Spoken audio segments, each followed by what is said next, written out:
We are on the record. Good morning. Today is Monday, February the 6th. This is the regularly scheduled Cosmetology and Barber Examiners Board meeting. The notice of this meeting was posted. This meeting is being transcribed. Thank you. This meeting is being recorded. This meeting agenda was posted to the board's website on August the 2nd of 2022, and then the final update to the agenda that you have before you was added on February the 2nd. We only have one minor change to the agenda. It's one of the school's updates for continuing education, but we have that topic already noted, so when we get there, I'll remind the members and go over it. So welcome everyone. Chairman Gillihan, I'll let you get us started here before I do roll call. Well, it's our custom here to welcome everybody in the audience as well. I know that we have at least one school represented, the T-Cat School in Knoxville. Thank you, folks, for coming down. I appreciate you being here this morning, all of our guests. Ms. Roxana, we need to probably begin everything with roll call, please. Perfect. Thank you so much, sir. If you'll please make sure your mic is on whenever you are either asking a question or speaking. And for a roll call, I will start with Chairman Ron Gillihan. Here. Vice Chair Becky Russell. Here. Ms. Judy McAllister. Here. Patricia Parsons. Here. Mona Sappenfield. Here. Amy Tanksley. Here. Frank Gambusa. Here. Anita Charlton is not with us. Ms. Lane Petty. Here. Monica Lemons. Here. Jeffrey Moran. Ms. Kimberly Ray is also not here with us today, and our newest member, Mr. David McElreath. Here. Thank you. And members, we do have quorum to proceed, but the first thing I would like to do is introduce you to our newest board member. Mr. David McElreath is filling the vacancy we had for a public member with the educational degree. So welcome. If there's anything you'd like to say to the board or ask. Thank you. Thank you. The other piece of announcement that I would like to add is Ms. Kimberly Ray this morning or late last night let me know that unfortunately she was having to resign off the board, timing or health issues, but she was very sorry to no longer be able to participate. I told her we would all understand and miss her very much. So, and she was filling the natural hairstylist position, so we'll have that vacancy as well. I have all of our preliminary items. If we could go ahead and get the agenda item for the minutes. I believe all the members were emailed the meeting minutes via email, and so I just want to make sure that if there are any amendments, we go over them, and if not, motion those before I turn it over to our attorney, Hugh Cross. I'd like a motion to approve the minutes. Second. We have a motion and a second to approve the December 2022 minutes. If there are no additions, corrections, or deletions, all in favor say aye. Aye. Opposed say no. Motion carries. Thank you. Hugh, I'll turn it over to you. And members, you have on your iPads on the presentation, the first two items are legislative bills that Mr. Cross is going to update us on. Good morning, everyone. So I have 4 bills to go over, but also wanted to update you on the rules that are currently pending. These are for the equipment waiver rules. They are still at the Attorney General's office. I've had contact with them in the last few weeks, and my understanding is there was a backlog due to the holidays, and they asked for additional time, so I don't really have a choice on that, so I had to grant them additional time. I think you have the bills, at least 2 of the bills. I think a couple may have came through after they were sent via email, but the first one is SB 93 HB 103, and this creates a new license for eyelash services plus a shop license for that. SB 450 HB 167. This one, Roxana added this because it adds restrictions on tattoo paraphernalia and body piercing paraphernalia. And my understanding is some barber shops, they sell this sort of, like at least on the tattoo side, they might sell something that has to do with that. So I would just take note of the definition of tattoo paraphernalia and see if this is something that would affect your shops. It's defined in there. I don't think the body piercing paraphernalia portion would, but the tattoo paraphernalia might. SB 1246 and HB 1290. Now this is an instructor exemption for underlying licenses. So my understanding is if there's an instructor that, a cosmetology instructor, for example, and they want to have an aesthetics license due to the higher requirements for a cosmetology instructor license, then they would be able to apply for the esthetician license, which is, the educational requirements, the hours requirements are lower. That's my understanding of the bill. And I'll come back for questions. And then SB 1247 and House Bill 1291. This one, I have asked for an amendment for, at least recommended one. But my understanding of the bill is for those persons that are licensed for 30 years or more, if they have allowed their license if it's been expired for 2 months or more, then they have to apply for relicensure. The board will then decide whether the license can be reinstated or equipment or the testing requirements can be waived. So the way that the bill is constructed is a little complicated, but that's my understanding of how it would play out. So I've considered at least asked for an amendment to make the bill more straightforward and kind of clarify how that would affect, because we have the statute on point that requires testing after 3 years. So it's a little unclear on that regard, but I've at least made note of that, and I'm not sure how the legislator will handle it, but we've made the request. So those are the 4 bills that I have, and if you have any questions, I'll do my best to answer.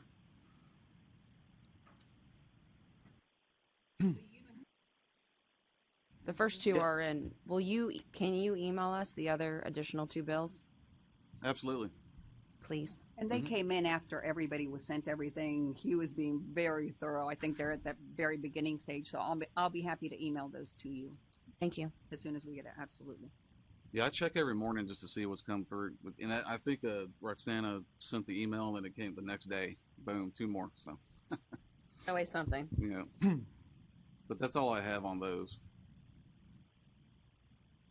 I have an update on a congressional bill. It's H.R. 45, and it is the Small Business Tax Fairness and Compliance Simplification Act, and it will affect everyone in our industry. And the purpose of the bill is to bring tax relief to beauty salon owners and workers by extending FICA tax tip credit to the beauty service industry, which is something the restaurants service providers enjoy now. But we've been at this a while, and it's a bipartisan bill, and we did get Senator Tim Scott to sponsor it in South Carolina.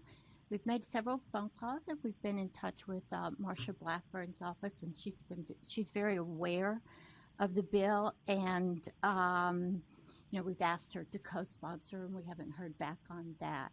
But if you support this bill and you would like to continue to support the advocacy for it, the protocol would be to go through your state representative to contact the congressional representative to actually state, that you are in favor of this bill and you would like to see them to sponsor it as well. So, I'd like to add on to that. I did I asked Congressman Tim Burchett to co-sponsor that bill, and he did. So he signed off on it for his congressional territory as well. So it's something that we should all, I don't see any reason why we shouldn't band together and do everything we can to try to get this for the welfare of the industry. Amy, your button's not on. Thank you. Can you explain more about what that means? What the bill means? We've been fighting this we've had this before Congress. It means less taxes. Yeah, it means less. So the rest. So, Just sign, Amy. Just sign. So you have a worker, and they're claiming their tips, and then when you do your payroll, you're claiming your tips, and you're matching the fair in that. 7.5. So right. So it's going to save you 7.5 of your payroll expenses on tips. And this is something that we patterned after the restaurant industry as far as taking those footsteps to pass. It's been in Congress with a Ohio senator, but he retired, and so that's why we were looking for new sponsors with it. But it affects all 50 states. It's a big financial difference, and especially the way we've been hit for the last 2.5, 3 Marsha years. Blackbird is on the financial committee, and I think that would be a very strong plus if Tennessee has salon owners and workers in Tennessee, and the industry could actually get her on board to co-sponsor as well.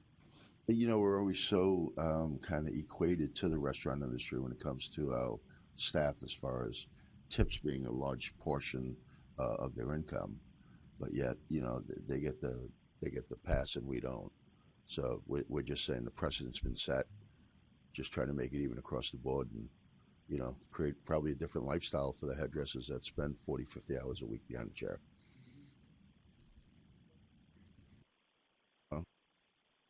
HR 45. Thank you for the update.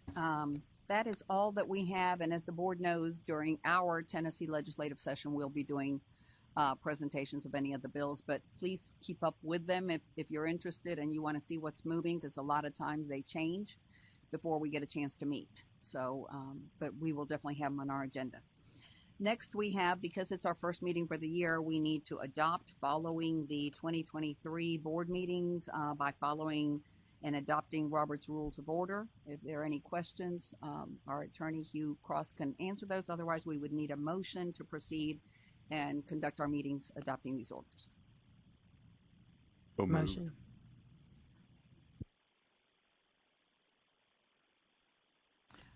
We have a motion by Jeffrey Moran and a second by Monica Lemons. Go ahead, Chairman Gillihan. We're voting on the adoption of Robert Rules of Order. All in favor say aye. Aye. Aye. Opposed say no. Motion carries. Thank you. And next line of business, again, our first meeting for the year. This is pursuant to TCA 62-4-105 that says that the board shall annually elect a chair and a vice chair to serve on the board. This board has no limitations on how often an individual can serve, so I welcome any motions. Let's maybe first address our chair and then proceed with the vice chair. Do we have any nominations? On Gillian. I'll second that. We have a motion by Judy McAllister and a second by Mona Sappenfield to nominate as chair Ron Gillihan. Do we have any other motions? Hearing none. All those in favor of our chair being Ron Gillihan, please say aye. Any opposed? Thank you, Ron, very much. Thank Next, you, members. for our vice chair, do we have a motion for a vice chair position?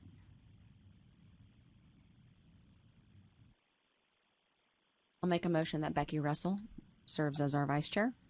Second. We have a motion by Amy Tansley and a second by Patricia Parsons to have Ms. Becky Russell serve as our vice chair. Any other nominations? Hearing none, all those in favor, please say aye. Any opposed? Thank you both. I think on behalf of the board and myself, thank you for all you do in your position. So with that board of business out of the way, we will proceed to your iPads and our documents. We are starting with our schools. The first one is on page 11. Give me a second. Ms. Sierra Gordon, I believe, is on the call with us. This is a change of name only. Ms. Gordon has two schools, Cosmetology and a Barber school. And the name change, as the board will recall, if it is strictly for accreditation purposes, a simple org or LLC, you've given me the authority to proceed. In this particular case, Ms. Gordon has provided the IRS documents. This school is Global Beauty and Bar Institute, and the new name will be Divine Grace Schools of Careers. The abbreviation is DGS. If the members have any questions or concerns, otherwise we would need a motion to accept. Make a motion to accept. I'll second that. We have a motion and a second to accept the name change. Is there any other discussion? All in favor say aye. Aye. Motion carries. Thank you. Next on your agendas, and this starts on page 15, this is Confidence College of Cosmetology. This is a new school. Miss Courtney Bennett is here in person before the board. Documents for this application were presented at the December 2022 board meeting. The board asked for several revisions to be presented at this meeting. Ms. Bennett has updated her documents and is available to answer any questions you have. So I turn it over to you, Chairman Gillihan. Welcome. It's good to see you again. If you don't mind, could you, especially for the benefit of our newer members here, could you tell us a little bit about your school once again, just briefly? Yes, sir. There's not any local schools in the area that I am opening in, and there was quite the demand as there was a waiting list for schools anywhere from 30 minutes to an hour away. I have always had a passion to mentor and went back to school to further my license to instruct. So I would like to be able to open in Piney Flats to cater to the Sullivan County, Bristol area. So I'm looking very forward to being able to teach. Thank you very much.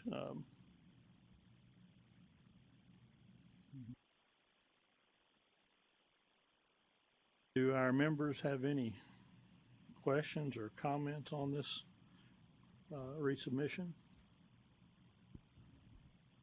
Remember the list from last time? I did not bring the list with me, but this one appears to be much more clear and concise. I went through the list to make sure that she provided what the members asked for, and they're all there. So, yes. Hopefully, yeah. Thank you. You're welcome. I see in somewhere in the packet, it says that on page 11 there's a discrimination and harassment policy, but on page 11 I did not find it. Any of the members? It could be that the title didn't carry over. I may just need to space that to where it lines up on the correct page. Actually, sorry, I there. just found it. Yep. Page 39 or 26 in her catalog, I believe, 125 of ours. It's also number 5 in the application or student enrollment agreement, so it is there. I'm sorry. I just wanted to double check that. I did have a couple of questions about the cost of there. I'm perfectly fine. It's not actually about the money, but somewhere it states that students will make monthly payments. It never says that there's an end to the monthly payments, that they would be paying the entire time. Yet if they paid over the 11 or 16 months that they were there, they would either be under or over the tuition amount. Okay, I can put that clause in there. Sure. I thought that it was in there as far as once paid in full, but I can add that clause. If you would just make it a little more clear that at some point they will pay off this amount. You also might want to check that math to make sure that if they were a full-time student in 11 months, they would not have paid off the tuition. So it may, I don't know. I have, yes, ma'am. Okay. I understand that's unclear. I have spoke with the students that I have waiting for me to open, and I have told them that there would be a balloon payment, but they have up until the contract end date to get their payments paid in full. If you'll just add that in there. Okay, yes, ma'am. The last note that I have about this is that you have a contingency plan. The contingency plan, part of it works, but I'm not sure that the other one would fall under the current law correctly. And the contingency plan, if I'm reading it correctly, states that, in other words, you would teach online and allow the practical applications to be provided in a shop, in a licensed shop, not a licensed school. And then you go on further to say that if it were completely closed, then you would transfer those students to that other school.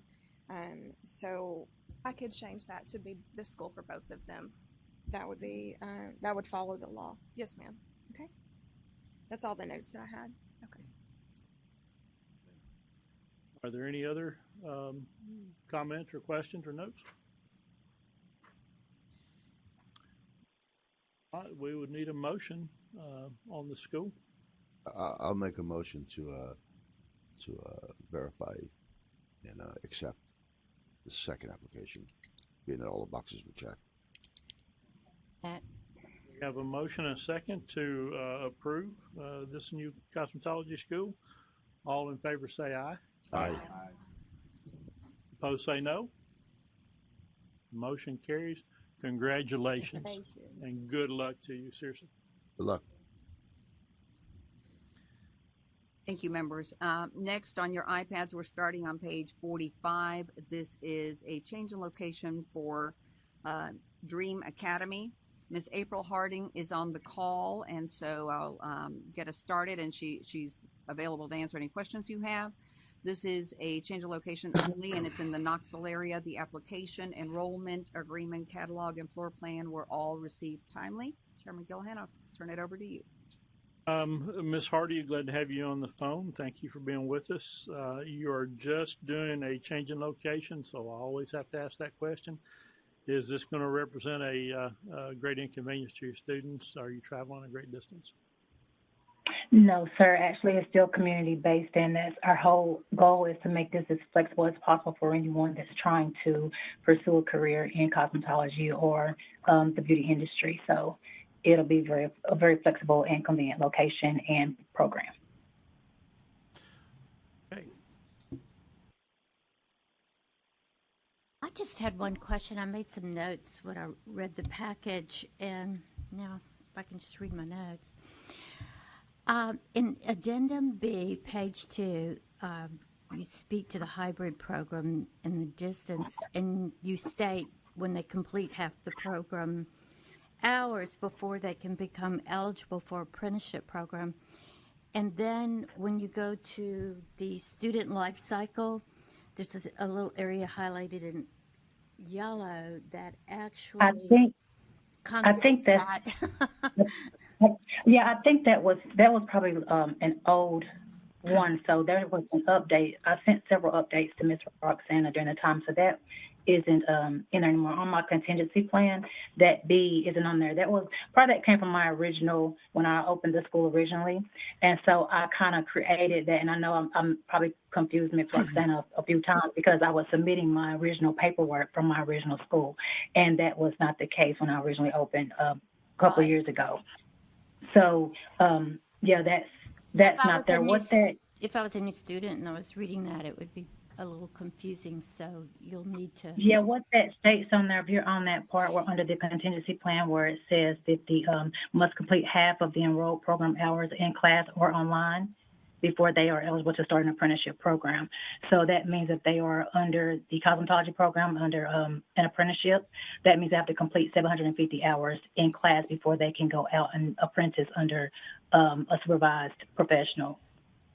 I was under the previous knowledge that you had to designate that you were in the apprenticeship program From the beginning. from the very beginning.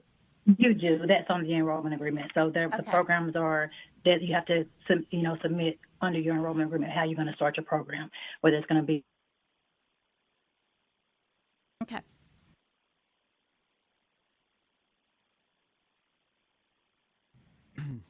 I've seen, again, here in I think it's your contingency plan that also offers a beauty salon for clinical hours, which would not be allowed.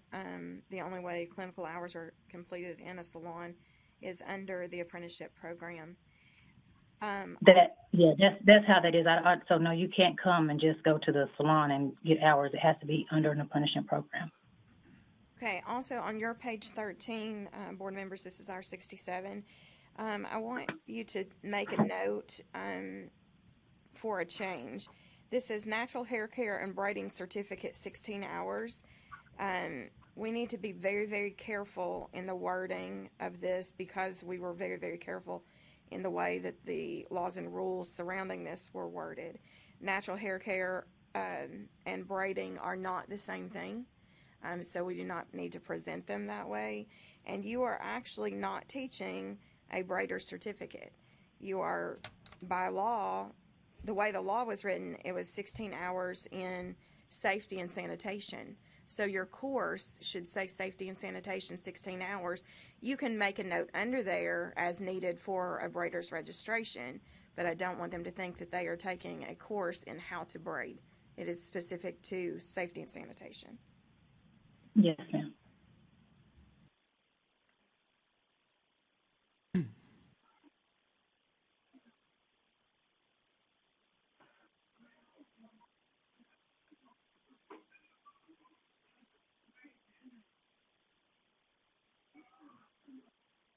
Do we have any other questions?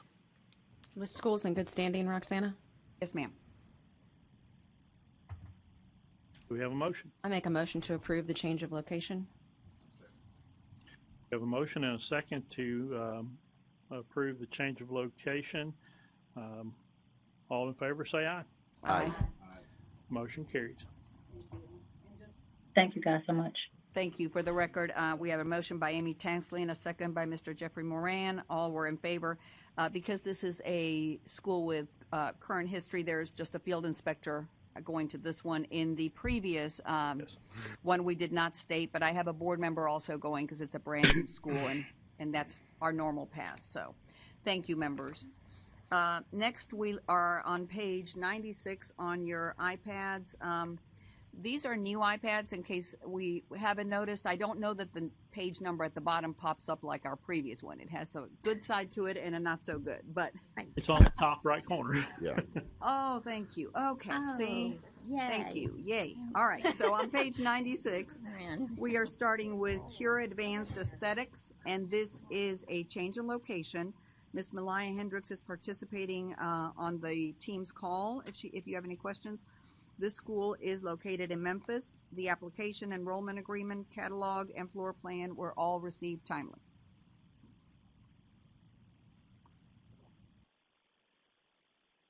Good morning. It's Malia Hendricks. Malia, thank you. I apologize. I'm sorry. Thank you, No, Ms. it's Hendricks. okay. No problem. I always begin by asking that same question. Are you moving a far distance for your students? No, sir. I'm actually moving about 15 minutes, maybe 20 minutes away from where we're currently located. It's actually a lot closer for most of our students, and it's in a much safer neighborhood, so it's a very positive move for us. Quick question. Are you an accredited school? I don't recall. I am actually in the candidacy stage of accreditation, so we have a few more months, hopefully, and we will be. The reason I asked that question is when you said approximately 15 to 20 minutes away, not sure how many miles that would be in your location, but you might want to be careful about there are some distance limitations with your applications and that accreditation. Ron, I'm familiar with this. Hi, Malia. How are you? It's Mona. Hi, I'm great. How are you? Hi. It is 23 miles. I mapped it because I was really, I thought, wow, Cordova. Is there a process going on that you've notified current students that you're moving 23 miles? I mean, it is a little distance. Yes. Right. So as I mentioned before, it's actually a lot closer for the majority of our students because they live in the area surrounding Cordova. So we were actually further away from most of our students with our previous location, if that makes sense. And we did announce it about 45 days before the move. All of our students were very excited. They were very flexible with being able to drive the distance. And as I mentioned before, they said that the distance was closer. So no, there's no issues with how far it is. And it's quite closer, so it's actually better for them. I just had made some notes on some housekeeping, and on page 41, you listed 17 years of age, and I think to be compliant with law, you need to say 16 years of age on that. Okay. That was probably from the old school. Yes, And then absolutely. your index says that there is a contingency plan on page 27, and there's not. So could you point it out for me or for us? I can. Sure. It may have been spaced down. I think I have that same issue with spacing. Yeah. And I can pull that up. Give me 1 second. Or if you would like for me to go over what that plan is, I can definitely do that too, if that's a little bit quicker. But I can pull that up for you. It's on 125 near the bottom. I can add the 125 on our Okay. iPads, is that on our correct? iPads. Okay, I think It's we at found it. 26 on hers.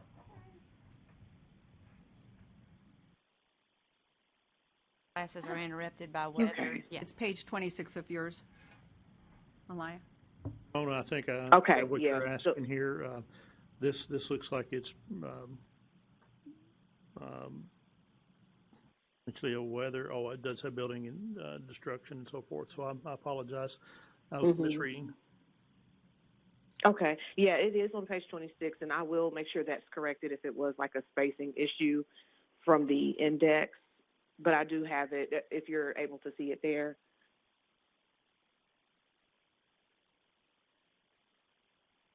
And if I need to elaborate on that, I can definitely do it. And of course, if there's anything I need to change, I can definitely add that in. Sure. I just want to make clear.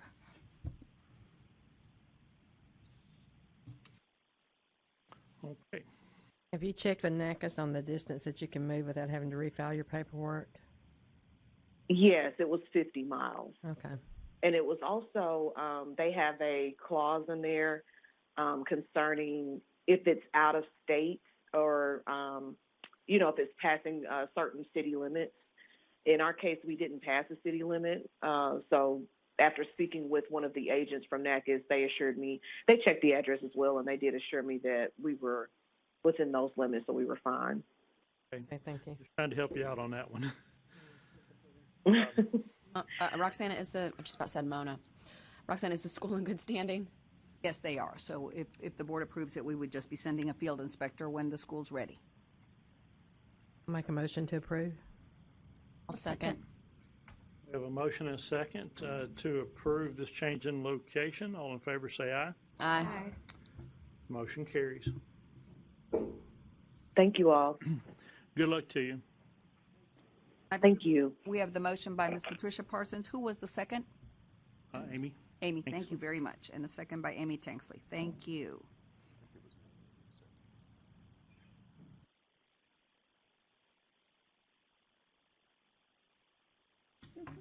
Okay. Next, we are on page 155 of your iPads, and this is a change of location again. Ms. Amira Jones is on the call, and if you have any questions, she'll be happy to guide you through those. This is only a change in location. The school is within the Memphis area. It's a specialty instructor school. The application, enrollment agreement, handbook, and floor plan were received timely. I will turn it over to you, Chairman Gillihan. Welcome, Ms. Jones. Thank you for joining us today. And the same question for you is how far are you moving, and is it going to create an inconvenience for your students?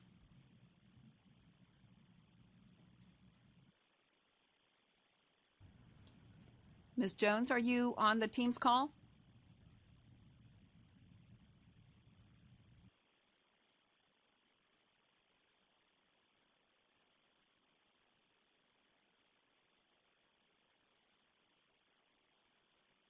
Dana, can you tell if Ms. Amira Jones is on the Teams call?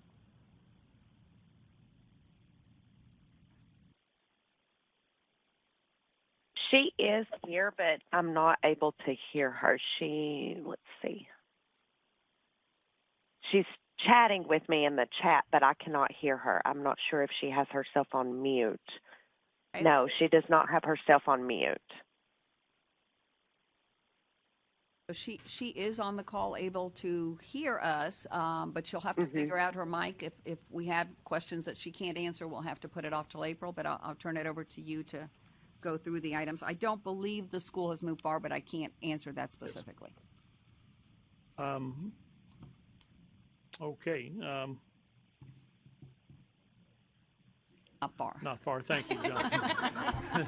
We'll use chat Thank you, as John. well. Chat works. Okay. Did our members have any questions regarding her paperwork? This is just a specialty instructor school, so there's no floor space, right? It's classroom. That is correct. And they're in good standing? Yes, the school is currently in good standing. This would also be a inspector? Just an inspector, yes. Good. Ms. Jones, if you would please have someone to go over your enrollment packet. I've just seen a couple of typos that are in there that I think can be quickly corrected. Other than that, I have no questions. I'll make a motion to approve the change of location. Make a second. We have a motion and a second to approve the change in location. All in favor, say aye. Aye. Motion carries. Thank you. And we had a motion by Amy Tansley, and the second was by Ms. Monica Lemons. Thank you so much, members. And she says thank you, members. You're welcome. Good luck. Next on your iPads on page 175, this is the Hair Academy, and this is a change in ownership. Ms. Tina Freeman should be on the call to participate and answer any questions the members have. This change of ownership is for a school located in Fayetteville. The application, enrollment agreement, catalog, and floor plan were all received timely. The school is accredited, so it has a lot more documents than we traditionally see, but this way you have everything that the school has. I need to abstain, please. Yes, thank you, Ms. Patricia. I was going to ask you if this was your school. Yes, it was. Welcome. Thank you for joining us today. Since it's a change of ownership, I am going to ask you to tell us a little bit about what your plans are for your school. Good morning. Yes, sir. Well, a brief bit about myself. My name's Tina Freeman. I've been the director with this college for about 15 years. I've worked for the college for going on 21 years. My plans are to continue as is, as much as possible. We're not making any radical changes. The staff, other than we're remodeling a space for our aesthetics department, which is growing. And other than that, we're keeping the same staff. The only other changes, we reduced our manicuring program from 750 hours to the state's minimum of 600, and also the teacher training program to 300 hours. Previously, accreditation allowed us to go 150 hours over the state minimum, but we are now, per talking with Roxana, we're just meeting the state minimum requirements. But other than that, we plan to keep everything the same as much as possible. Thank you. I noticed those 750 hours in many applications that come across. I'm glad you're taking care of that. And there is, for those who don't know, there is that option to add additional for some of your programs if you have a sufficient reason. Yes, sir. Thank you.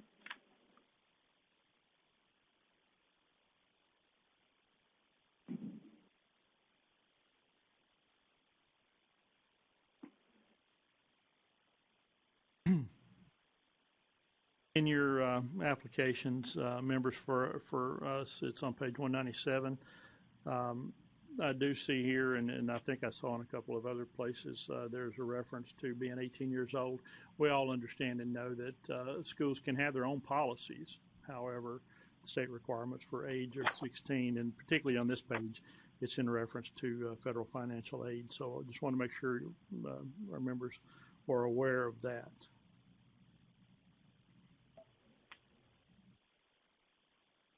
Okay. Yes, sir. For federal financial aid, they must have a high school diploma or equivalency and 18 years of age. However, yes, they can start school prior to that, 16 years old and through a 10th grade education. But they would be on a self-pay program and not eligible for Title IV. Yes, and your information was exactly correct in your package. So I appreciate that. Thank you. Roxanna, Yes, sir. Thank you. this is the school in good standing, and then because of a change of ownership, would it just be the field inspector? It would be up to the board, but that would be my recommendation, that just the field inspector go. We've got continuity with staff and administration and no issues with the school.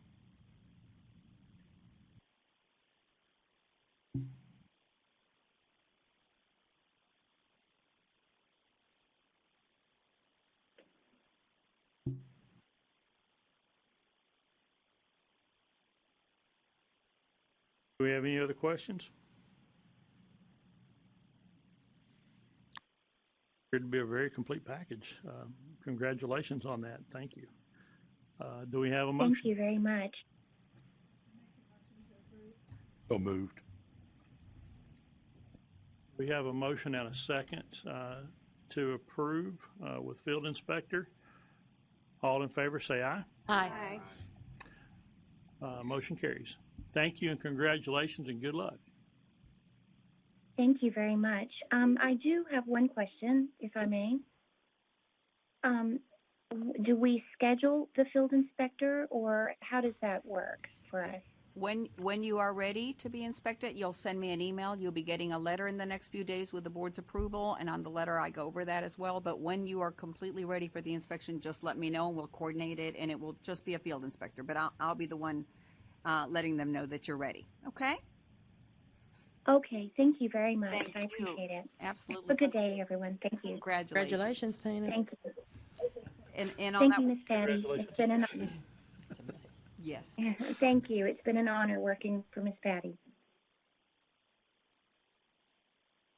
That motion was by Judy McAllister, and the second was by Mr. Jeffrey Moran. Oh. No? Thank you, our new member. I missed it. Thank you very much. Okay, next on your iPads are on page 295. This is the Barber Shop. It is a new branch barber school. Mr. Emery Hammonds should be on the call to answer any questions you have. He is currently the owner of the Memphis Barber College. This second school is located inside Southland Mall in Memphis. The application, floor plan, enrollment agreement, catalog, and contingency plan were received timely. I will turn it over to you, Chairman Gillihan, for any questions you have regarding this new branch and what his plans are. Thank you. Welcome, sir. If you could you tell us a little bit about your school and your program?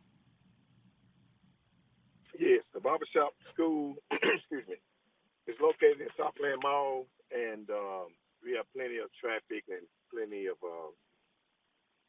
people to come by. And, you know, like a mall, you can see visibility and mall security. And so right now, the school would be 16 workstations, and it will have a 16-seat annex classroom less than a half a mile away at Memphis Barber College.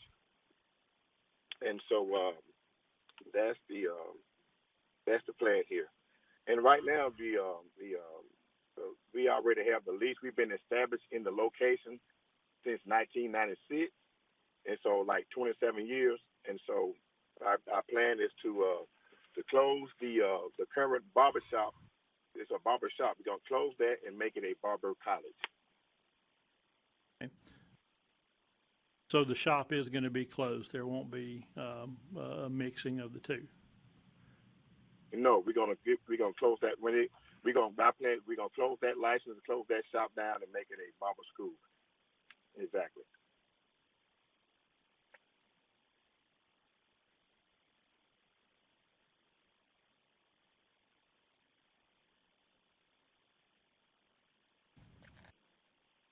Are you planning on doing any of this training online? Is this all going to be in-house? Well, it's gonna all be in-house, but in case of emergencies, we do have a virtual learning in case, you know, something happened, the mall is shut down, or, you know, we just came from a pandemic not long ago. And so in a situation like that, we do have virtual learning as an option. and and based on the need of students, but it's going to be in house. Okay. And you're not planning on doing an apprenticeship, or is this also an apprenticeship with this? No apprenticeship. So the students are going to take their theory. Well, the students take their theory education at Memphis Barber College, and then they will go to the barber shop to get their practical hours. Yes, and to make it, it's walking distance. And what we'll do, we will have the first stop would be at Memphis Barber College for theory, and so once they come to the mall, which is walking distance, that'll be a one trip for the morning and for the full-time and part-time students. Mr. Hammonds, my question would be, did you hire private security, or is the landlord providing daily security at that mall? Oh, it's mall security, and that's one of the other things. A lot of some people like coming to the mall. They feel more comfortable. You have mall security, and of course, you have user-friendly parking, and it's just very convenient eateries and things like that. And others really don't care to walk into a mall. They'd rather have come to a freestanding building, which is Memphis Barber College. It's a freestanding building. But the advantage of the mall is definitely the visibility, mall security. They feel a lot safer. It's a lot lighter, and you're around a lot of other people. And so, because we actually advertise Memphis Barber College at the barbershop location, and we getting all kind of questions, and people wanting to enroll, but you can just tell by some that they would like to be able to enroll in the mall, and so that's what that is. What other businesses are aligning in that mall now? Oh well, it's finally coming back. Starbucks is under new development right now in the mall parking lot, and a great big AutoZone is under new development right now. The YMCA demolished the old location, and they are almost finished with their new development, which is directly across the street from the mall. I mean, just directly in front, across the street from the mall. And so, restaurants and, of course, the typical Foot Locker and City Trends and stores like that. So in the mall, you're planning to name this the barber shop? Yes, and the reason is because we've had that name, such a long history with that name for 27 years, and I thought there's a barbershop restaurant, in Memphis. It used to be one in Atlanta called the Barbershop, and there's a barbershop quartet, that's worldwide. Started in the United States. I don't know if they still exist or not, but and since we had that name for so long, we was featured in Memphis Magazine back 20 years ago. When Memphis Grizzlies first came to Memphis, the NBA team in 2001. In 2002, they did a little advertisement inside the barbershop in the mall. So that name, the barbershop, just kind of sticks out.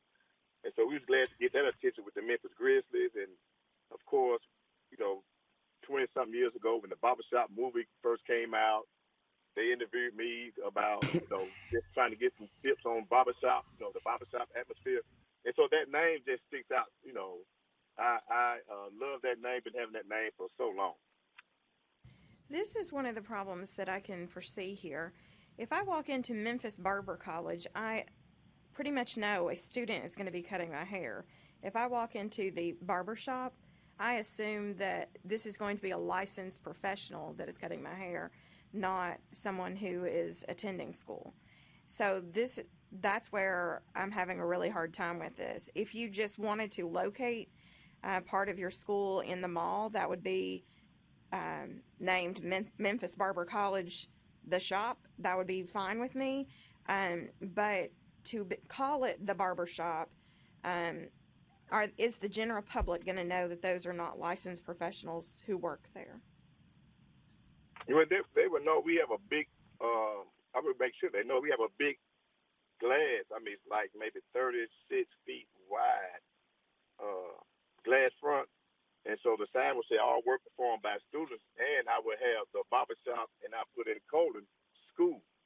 And so they would definitely know. And we so well established that it would kind of locally, it would kind of almost go viral when we let it be known that the barber shop is now the barber shop school.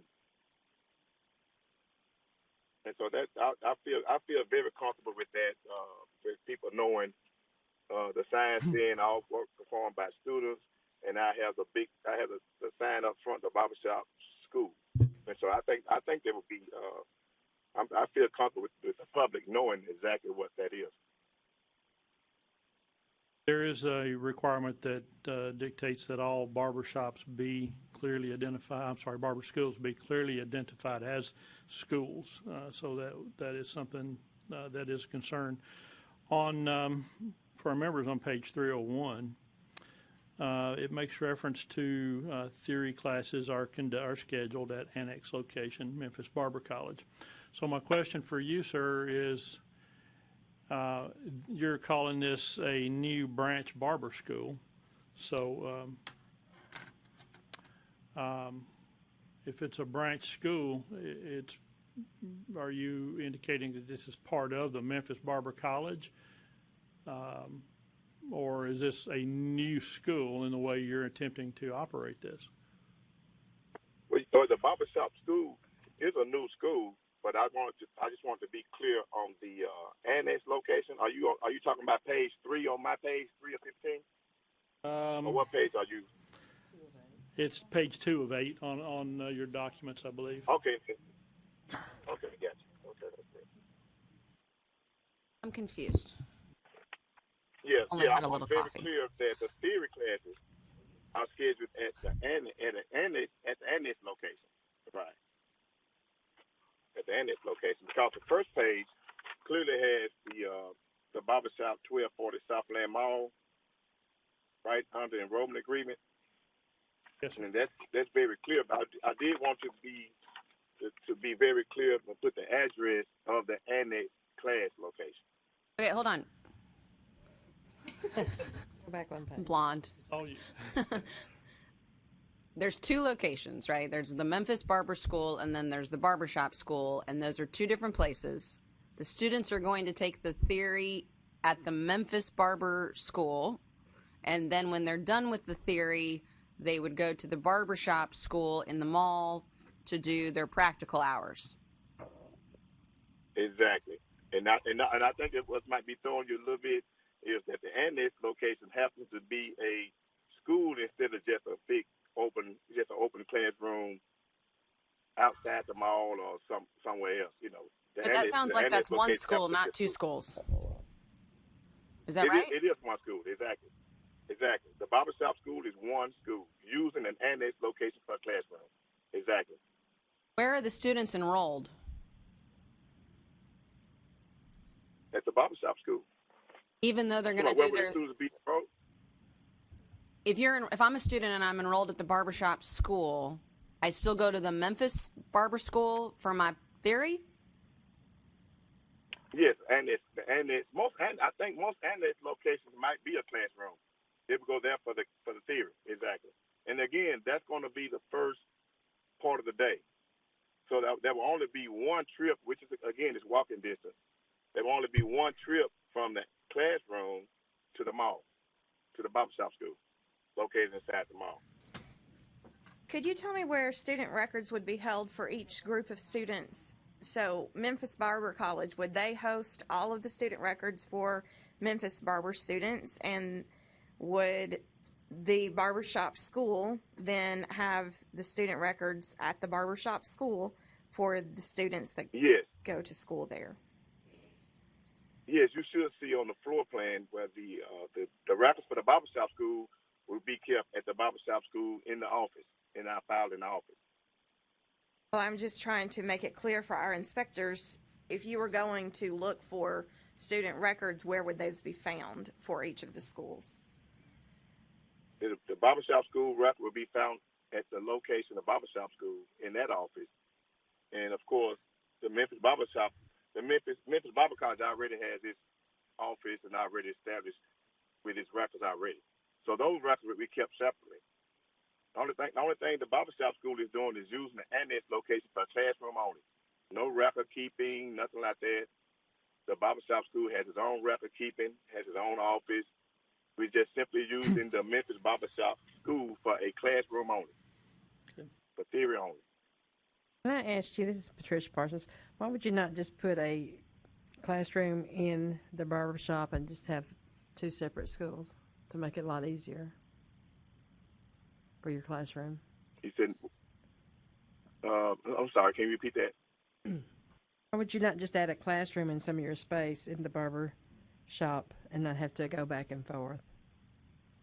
Oh, well, yes, I am in negotiation right now. It's a space next door, but that's going to be about $800 a month if I can get it at $800 plus utilities and all of that.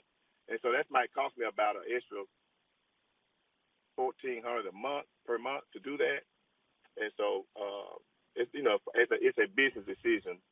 That's the reason. That's exactly the reason. Right. I believe what I'm seeing here is that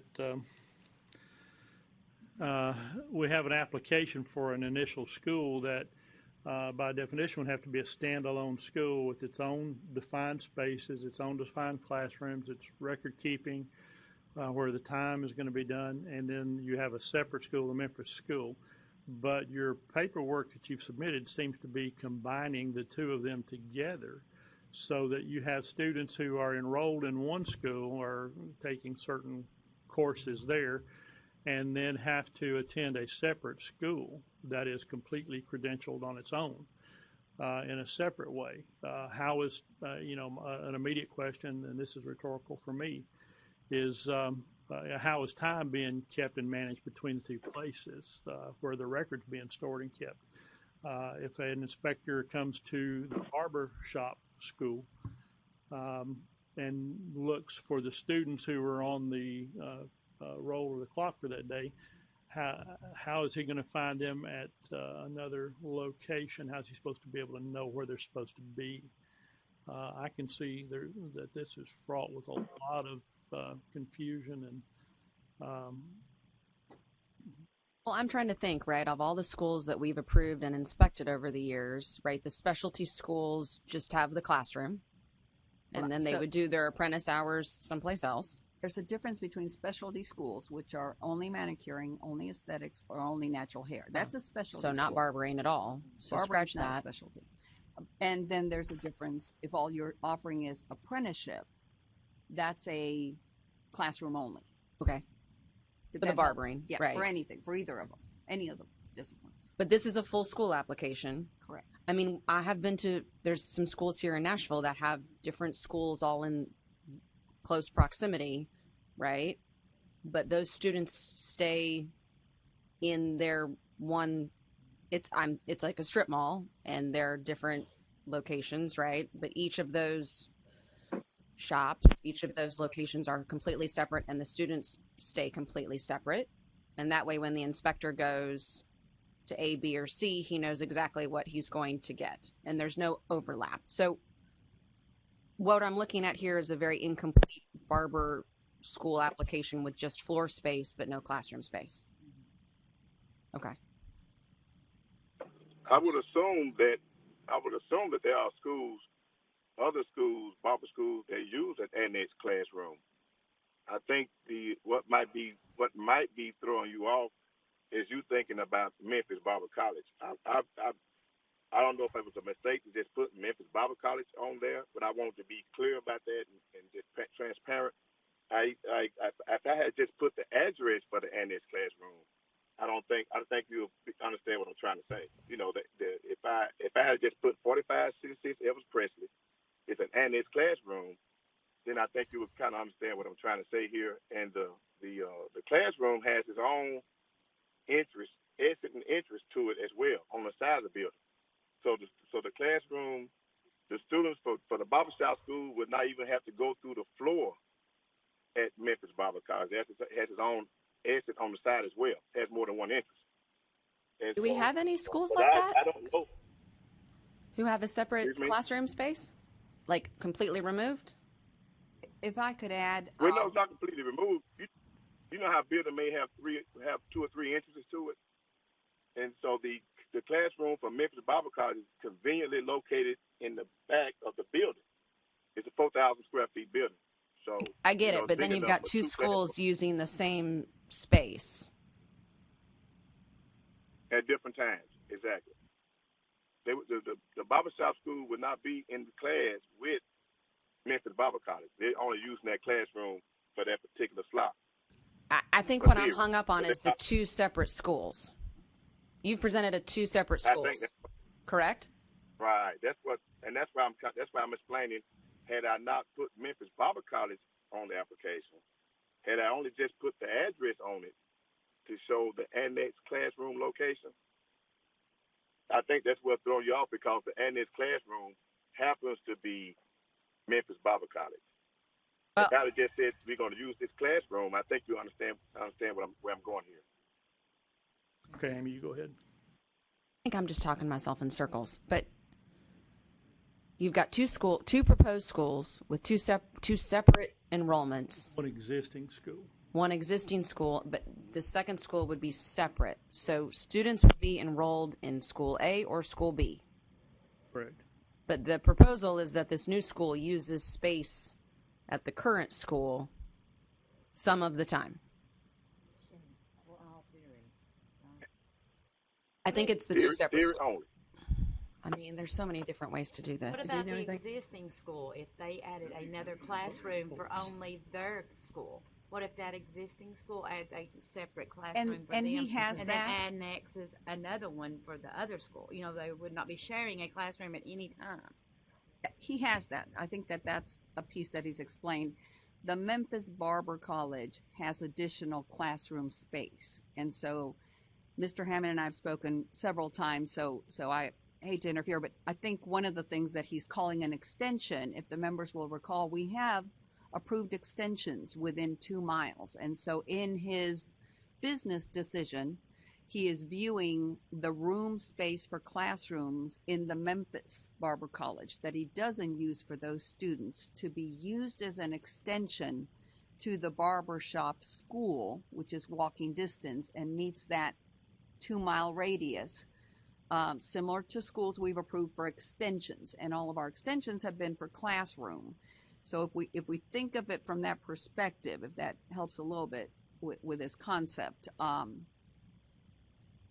It's not 2 schools, that's 1 school. Correct. An extension is 1 school. Correct. And this is 2 schools. Nope, we're getting close. It's not 2 schools. Yeah, I'm sorry, Jeff. Go ahead, please. Yeah, I'm sorry. Excuse me, sir. If you look at the floor plan Mr. Moran, if you'll make sure your button is red, we can't. if you look at the floor plan of 299, of that, what it is if you look at to the left of you, it'll have annex classroom. It has a separate entrance and everything to that classroom, and it's like what she was saying, that space is not being used. Okay, if you look to the right of it, the barber for the Memphis Barber College class space, it is to the right of you, and that is what he's using for the classroom theory in the Memphis Barber School. So what he's trying to say is he wants to annex the unused space to the left of us that he doesn't use, that has a separate entrance for the classroom for the barbershop school, is what he's trying to say. And on that building, you can have the barbershop school on it. On that, as you go, that I would agree, yes. That could be just stated from the outside Yeah. on that. Yeah, I agree. Can you tell us how you plan to ensure that the students who are in the theory class for that theory training are not going to be intermixing with their days with the Memphis Barber School students who are typically there during the day or evenings? But sure, because it has its own interest, and it's 2 separate classrooms, and of course it's 2 separate time clocks, bookkeeping, all the rest. So there's no reason to intervene, and it also has its own restroom in the hallway to the exit of the classroom for the annex classroom. Has its own restroom and has its own entrance. And we have three instructors, and we should be picking up another instructor very soon. And so that's a very easy thing to do. Can you tell me what you would see the inspector's recourse would be if he walked in and he were to find the barbershop school students practicing on the floor of the Memphis Barber College? Oh no, that would not happen at all. Memphis Barber College is we up to 15. You know, we are no school, of course, but we up to 15 students now, and there's it's a totally separate entry. There's no reason for the barbershop school to be at Memphis on the Memphis Barber College floor. There's no reason for that at all. And most of the students are going to like the mall location as well. They would prefer to be on the clinic floor inside the mall. You know, different personalities, different tastes. Some people like the mall, and some people don't. My experience has been that students typically will slip through the cracks and look for wherever there's some excitement going on. So if they're seeing an interesting haircut going on the floor of the Memphis Barber School, and they happen to have a minute and slip over in there, can I take a pair of clippers in my hand? I'm just speaking strictly as conjecture here. Yes. But I can absolutely see those kind of things happening. I assure you that will not happen. That will not happen. There's no reason to even What would you think floor. would be a fair recourse against a school if something like that was found to be happening? Whatever the book of the law or the rules say, whatever that penalty happens to be, because that's just no excuse for that. You know, why would the student for the barbershop school be on the clinic floor at Memphis Barber College? And please understand that the mall has more traffic, a lot more traffic, sure. And it's been well established. So there's no reason for a barbershop school to be on the floor. I'm going to ask a question to the board because I think we're all trying to figure out a way to say yes, for the record. We're all trying to figure this out to make this work for you. If this new mall space was being added as an annex to the existing school under the existing school license, would that be easier to approve? Is that something we've done in the past? Because we've annexed classroom space, and I think we've annexed floor space. If your floor space is substantially changing, that would be considered a change in location and require an inspection. But it's still one license instead of two. So what you're saying, I think Mr. Hammond and I have discussed, he at least, and please correct me, Emery, if I'm wrong, I think at the original onset, he's seeing two schools work independently until they take off, with the thought of down the road maybe the barbershop school taking over all of it if it all works out as his vision for the future, so the two of his own schools aren't competing against each other.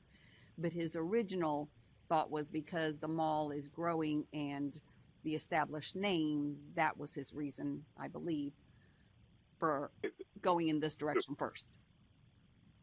Exactly. And down the road, more likely it will become one school, more likely. But for right now, this is the way I'm going to preserve that long history. I would hate to get that long history up as a business. We have a question for you, sir.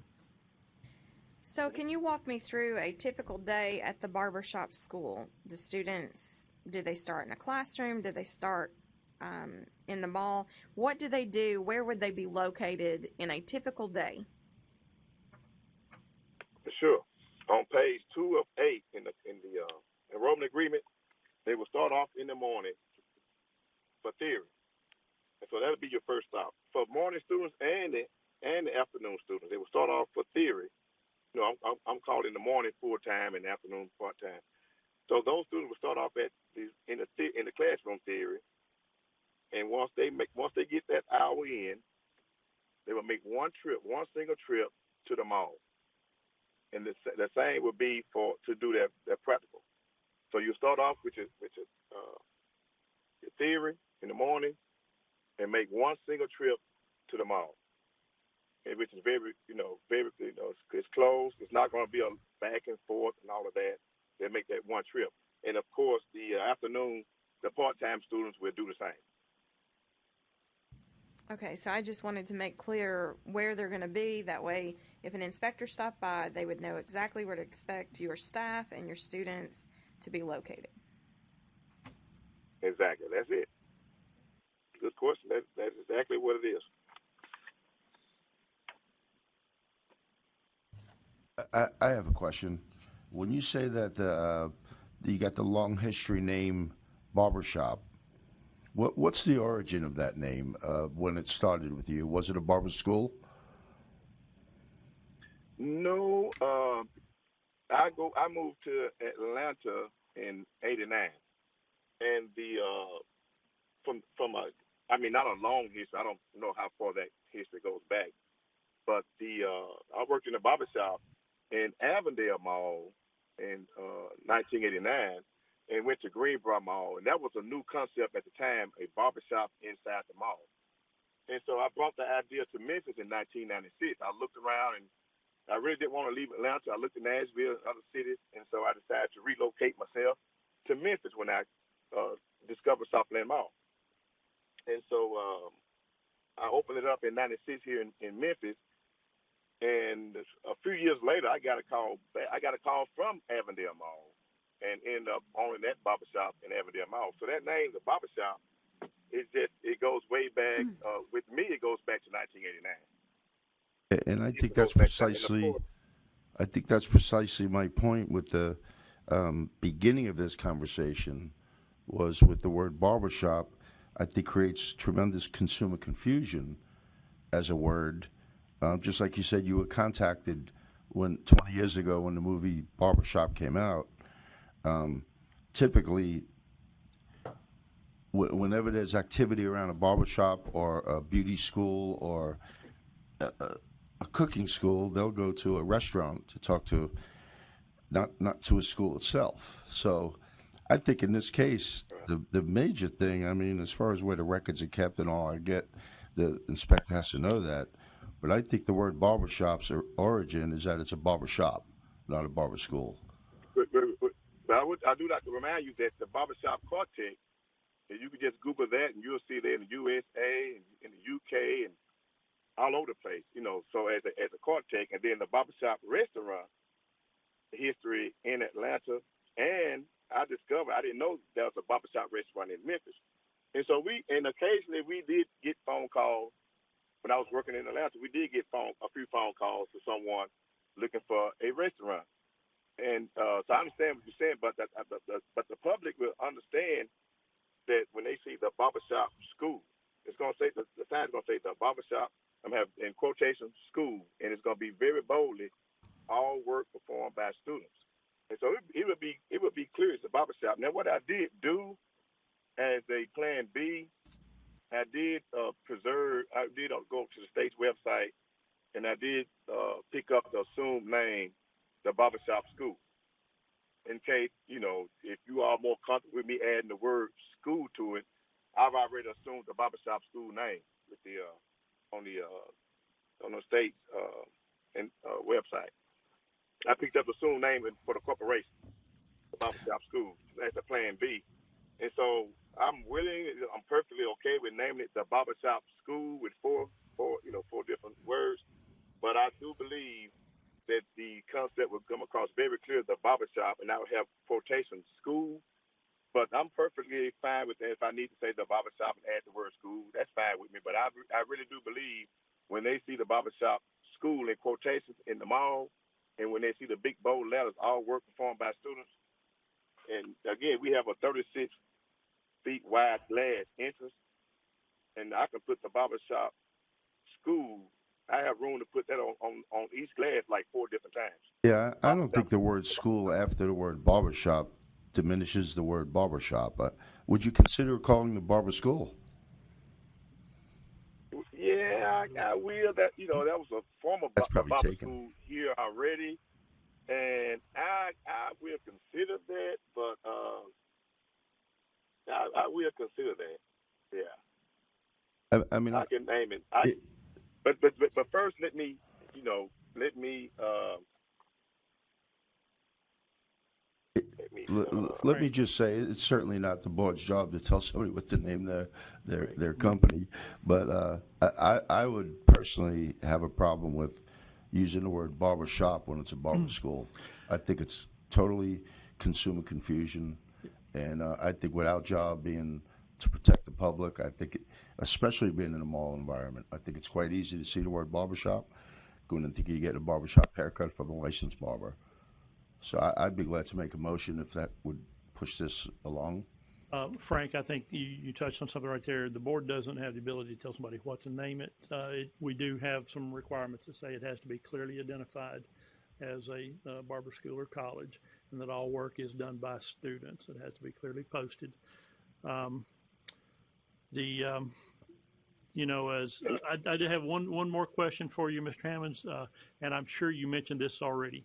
How far is this annex classroom from the school itself, the new school location? Is it just on around the corner in the building? It's less than half a mile. It's like walking it's less than walking 2 laps on, the mall walkers or whatever. It's less than walking 2 laps on the track.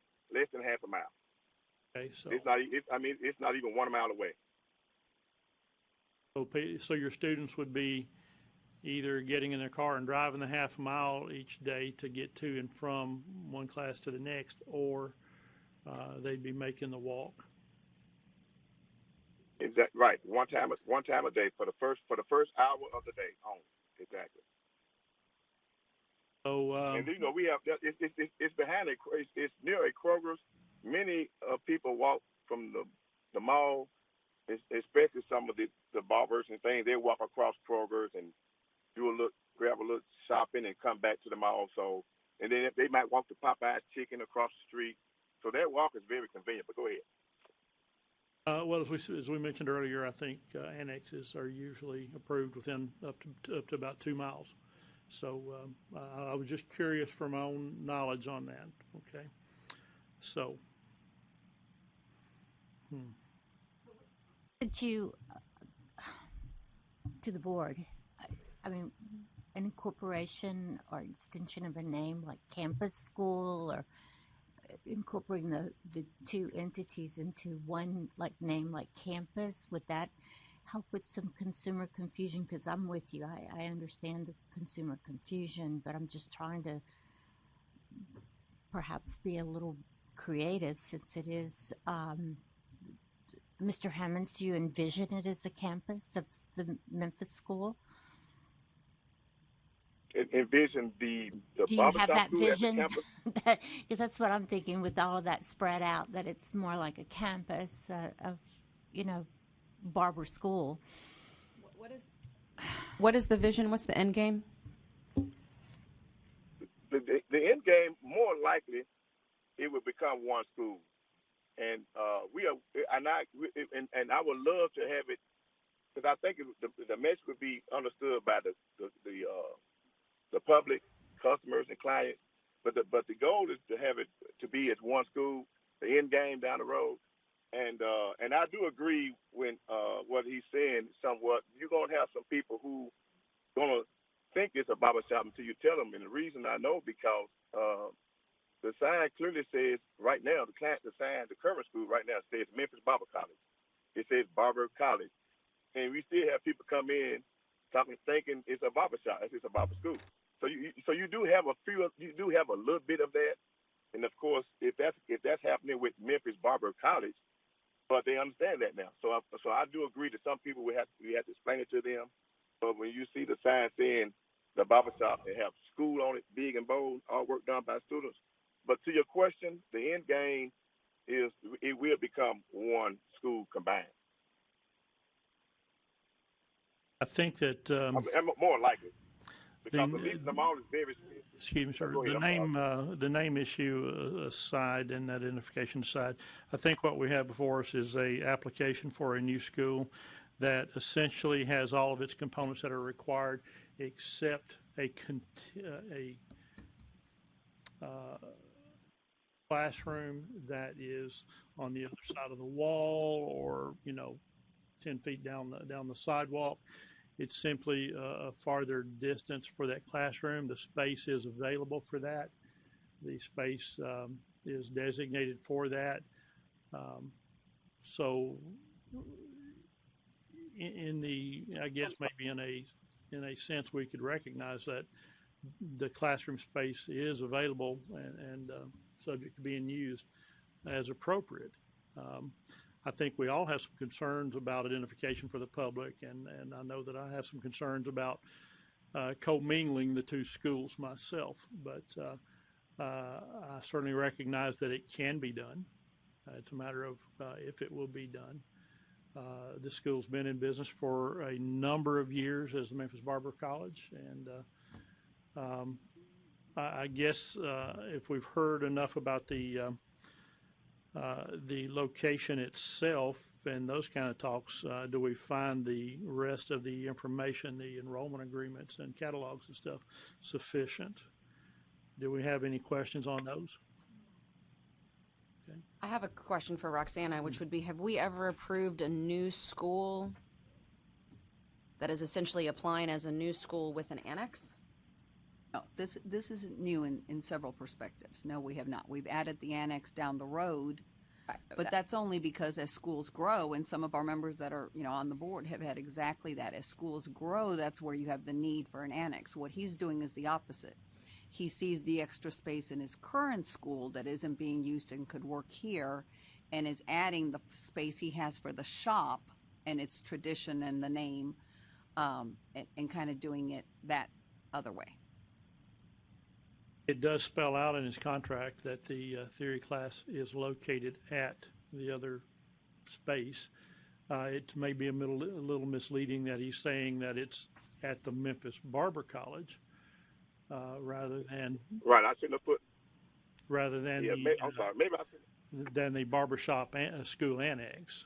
So that may be a little bit misleading. So as long as the students have a clear understanding and knowledge that, yeah, this is for me to get to theory class every day, I'm going to have to make this mile round trip hike or drive or whatever means they want to do, Uber if they want to, I guess. I don't have a problem with the two locations. I really don't. I think mine is the organization of one school and two schools. And if the it's Emory, correct? If all of your students were enrolled under the Memphis Barber College, and they were all enrolled there, and it was that school, and the Memphis Barber College annexed the space in the mall, I would have absolutely no problem with this arrangement at all. I think I've already approved you. But the fact that you've got two schools operating in two locations, and the classroom you're trying to add is at another school altogether, is where it really just gets mixed up, I guess. Well, honestly, I can do that. I thought about doing that. And it'll just break my heart to lose that long history with the name. But I thought about, I can do that, make it one school, Memphis Barber College, Annex Clinic. And I thought about doing that right from the beginning. And I'm willing to do that, but it's just, again, it would really just break my heart. And just as a reminder, remember there are two classrooms at Memphis Barber College and at that location. And the annex classroom for the barbershop school has its own entrance, restroom. They have no reason to interfere with, and I would be certain that would happen. Okay. And remind you, they're only going to be there for the first hour of the day to begin with. Okay. I'm going to make a motion that we do not approve the new school, and I'm going to, I guess that's my motion. My follow-up to that would be encourage you to represent at our next meeting with maybe the alternate plan of one school with the annexed shop under one school. I'll second that.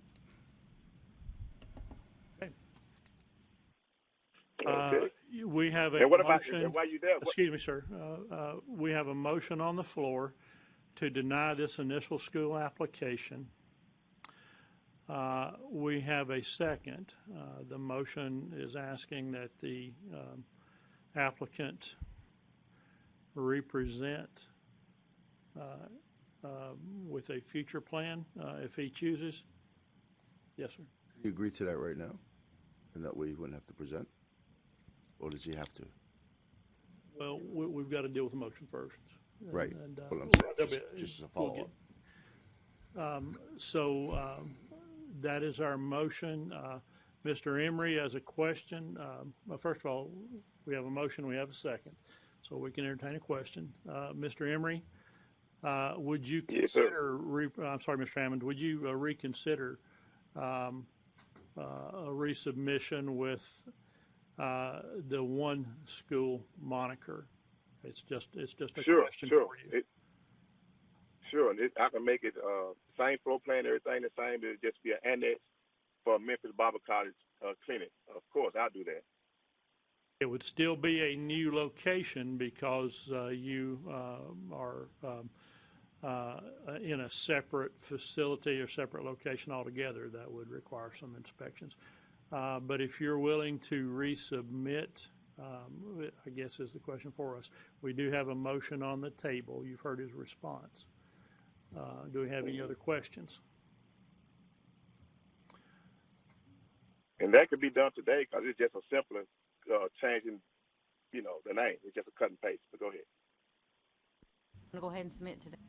No. I don't think he could get it. No. Did you have something? An annex would have to come before us at the next meeting. That can't be Correct. done. That Okay. would be the first Monday in April. The only question, since I think most of our members have asked their questions, would be one of his main reasons for doing this was to maintain the barber shop. So if he does it as one application, actually uses the Memphis Barber College license number, does a change in location to add the floor space from the barber shop, but changes the name to his desire, which is the barber shop and in quotes, school, would the board, and I'm bringing this up because Mr. Hammond and I have had many conversations, so that name is very important to him. That was his drive, I believe, for doing this. Would that meet the board's thought of one school license only with two different locations for the practical being extended and being in the mall, like he says, that's where people or most of the students want to go, and the name being something along the lines of the barbershop school? I would approve that if presented. So that was a question. So I think you can probably judge what the will would be. We do have a motion on the floor. Do we have a? Well, no, we already have a second. Oh, okay. I thought she made another motion. Okay. Do we have any other questions? Just for technical paperwork, is the additional location with the annex classroom and the change of name, can that all be done at once in one swoop? So the next time he were to present, he could change the name to whatever he saw fit and annex this additional space at the mall under the existing school license. Okay. Is there a way that we can do it that we wouldn't hold him up till April 3rd?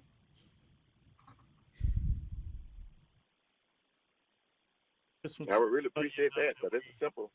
I think this one's probably been muddy enough that we need to look at it and make sure that it meets our expectations. But that's the board's decision. We can have one motion, and if you would like to amend the motion, we can do something like that. Otherwise, I think we should vote on one. You're voting on the motion to deny this application as presented. Okay. And suggesting a represent, okay, with a Roxanne, is that something your office could handle, or did it have to come back to the board? Not as the motion is written. As the motion has been presented, it's a motion by Ms. Amy Tansley, a second by Mr. Frank Ambusoff to deny as presented and represent in April. So I think, Chairman Gillihan, you were moving toward, let's see where the motion plays out in case there is a change to a new motion. But as it's motioned, it wouldn't be for me to review, correct? Correct. Correct. But can I ask a question? We're going to hold off on questions for just a minute till we get this motion completed. Sure. Okay, so I can update my motion to say that I'm denying the new school application as it stands today.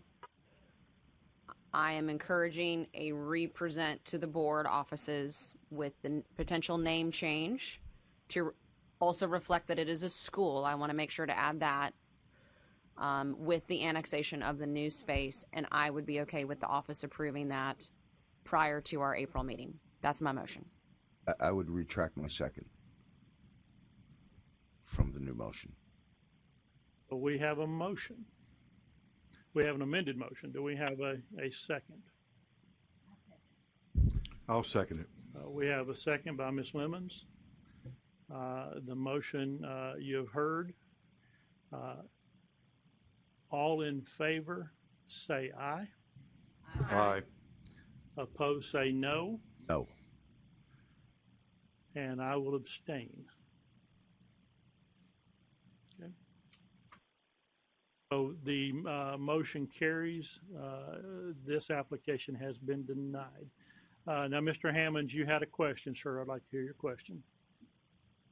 Yes, to be clear, I can resubmit a name change and make it the Barbershop Quotation School.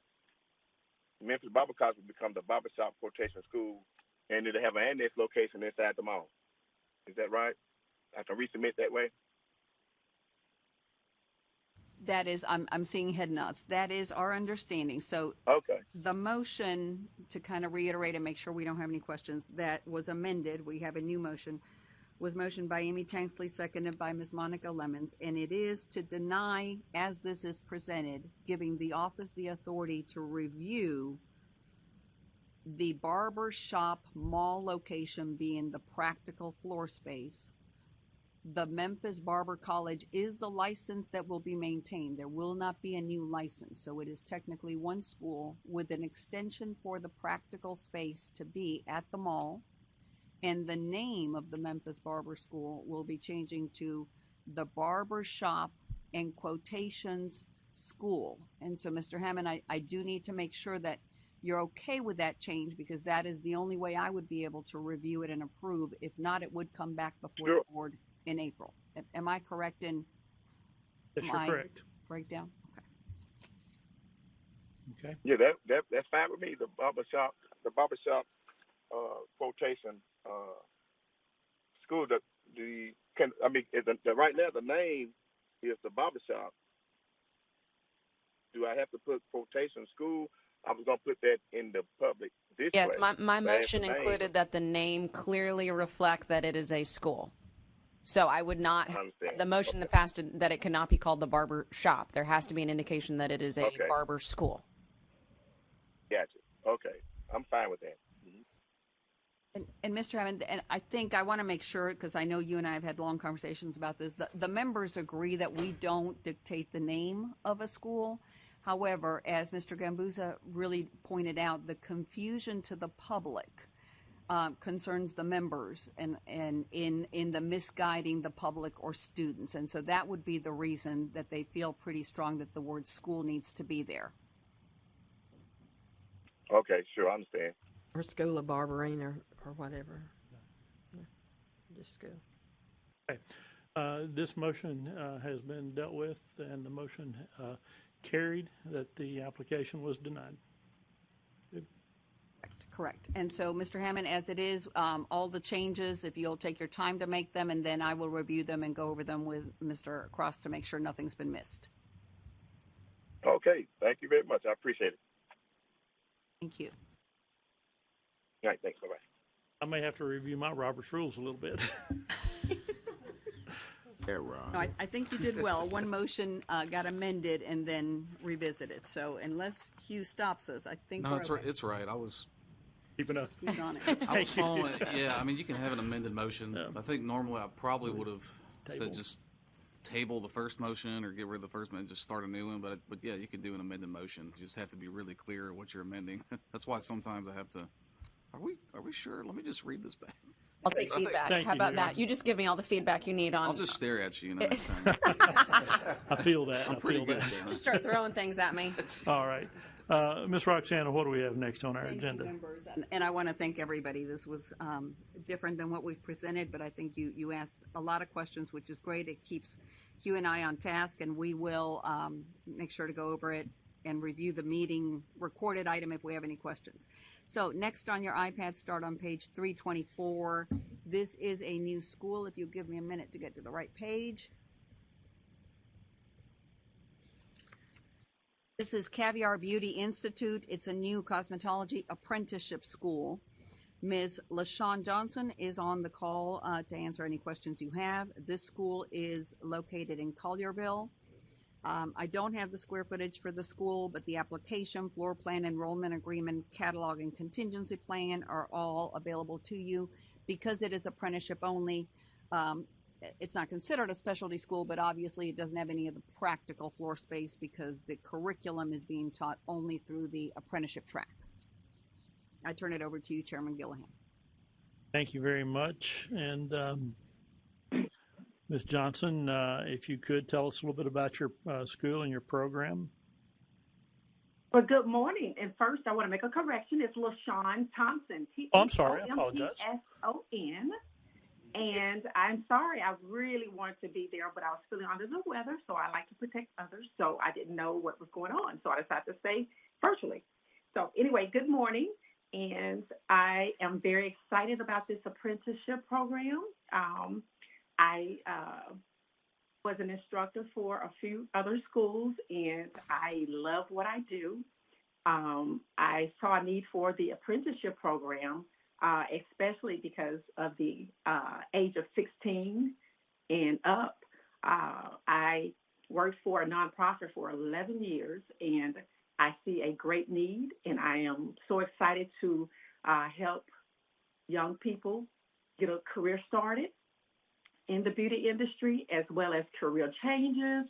I love this model, and I love to see it thrive.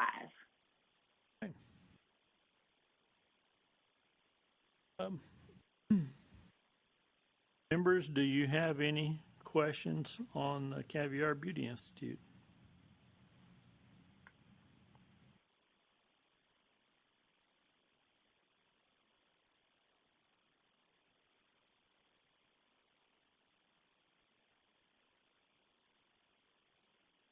I had a question just to start us out here. On your page 1, page 328 of our documents, you do have your class schedules, part-time, full-time, and so forth. You have start and end dates. There is a requirement that you need to have your program listed out in the number of hours and weeks as well. You have required clock hours listed, but you don't have the approximate number of weeks. Okay. I do, sir. Let's see. Weeks per, you mean the total weeks? You know what? Let's see. I have it in the catalog, and I will just transfer it over there. It's an easy copy and paste. I apologize for that. Yep. I thought it was on the enrollment form as well, but it is in the catalog.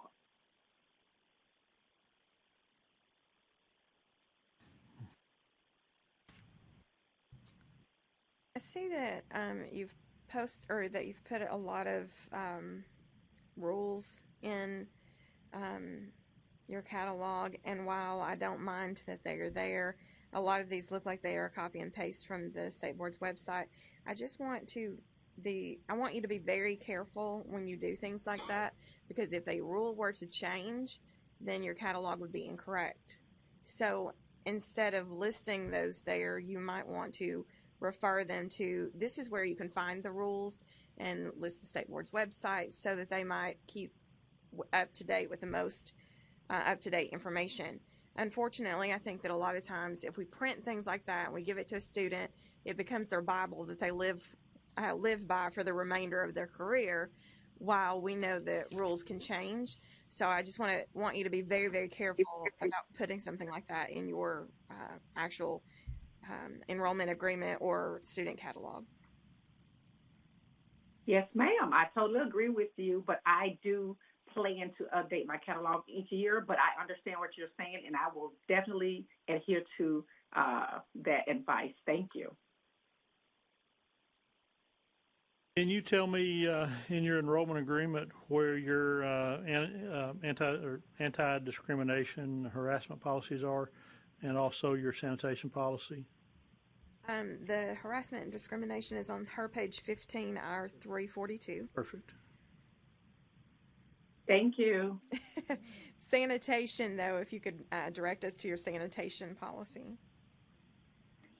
On the 12th of hers. 339 on ours. Yes. Okay. You found it?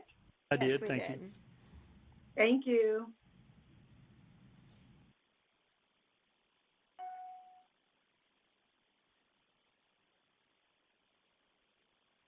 Roxanne, are we sending board members or just field inspectors to new apprentice schools? That's a great question. We're sending only field inspectors just to make sure that the records are taking off, that the classroom makes sense, that there's access to restroom, but otherwise there is no floor space for the public. So we did not, and I hate to go back to our previous application, but on that particular school that I'll be reviewing, I would recommend a board member go also because it's outside of what we normally do for when the Barber College changes, since we're talking about inspectors. Thank you.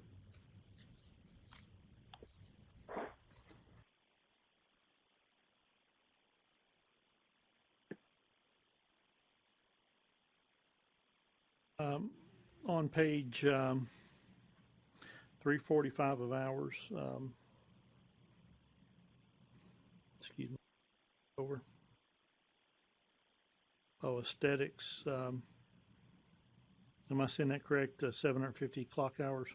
Yes. Okay.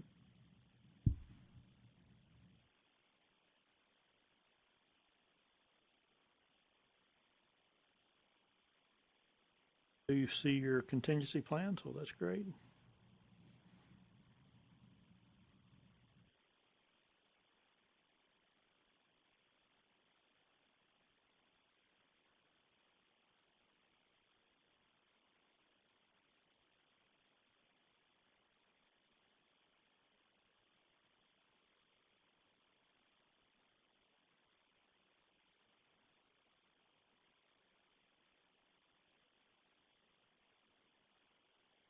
Can you direct me to where I can find your statement that in the enrollment agreement that the student has received copies of his documents, please? Okay, let me see. It's on there. I remember putting it there, but just a second. They will absolutely receive a copy. Let's see. There should be an acknowledgement that they have. Mm-hmm. Yes, hold on. It's because here I have read, understand, and accept that I must maintain. Like demonstrate.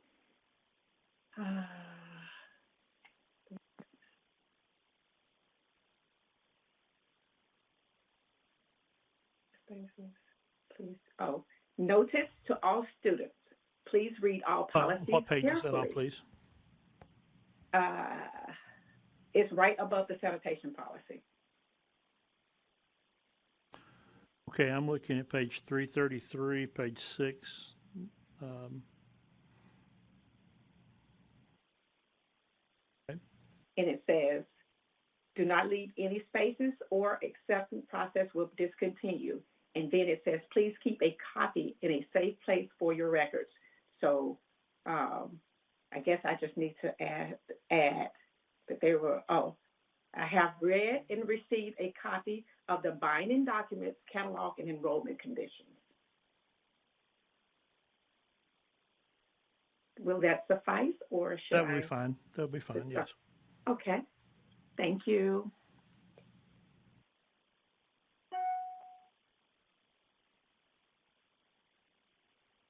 As an apprenticeship program, do you have locations already secured for your students to take their practical work? Yes, okay. I do.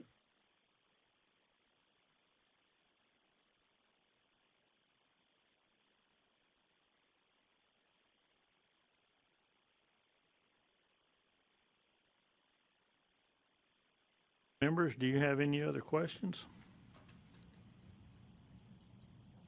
If I could interrupt, and John fortunately noticed this, I had missed it. On page 15, Ms. Thompson, of your transfer policy, it needs to be, you've got there that someone can transfer up to 500 clock hours. It needs to be very clear that only apprentice students could transfer.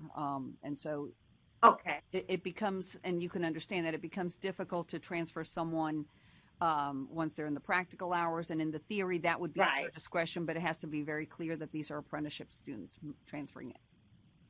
Thank you. Okay, I can have that done today, and I understand. Thank you for sharing that because that's important to me.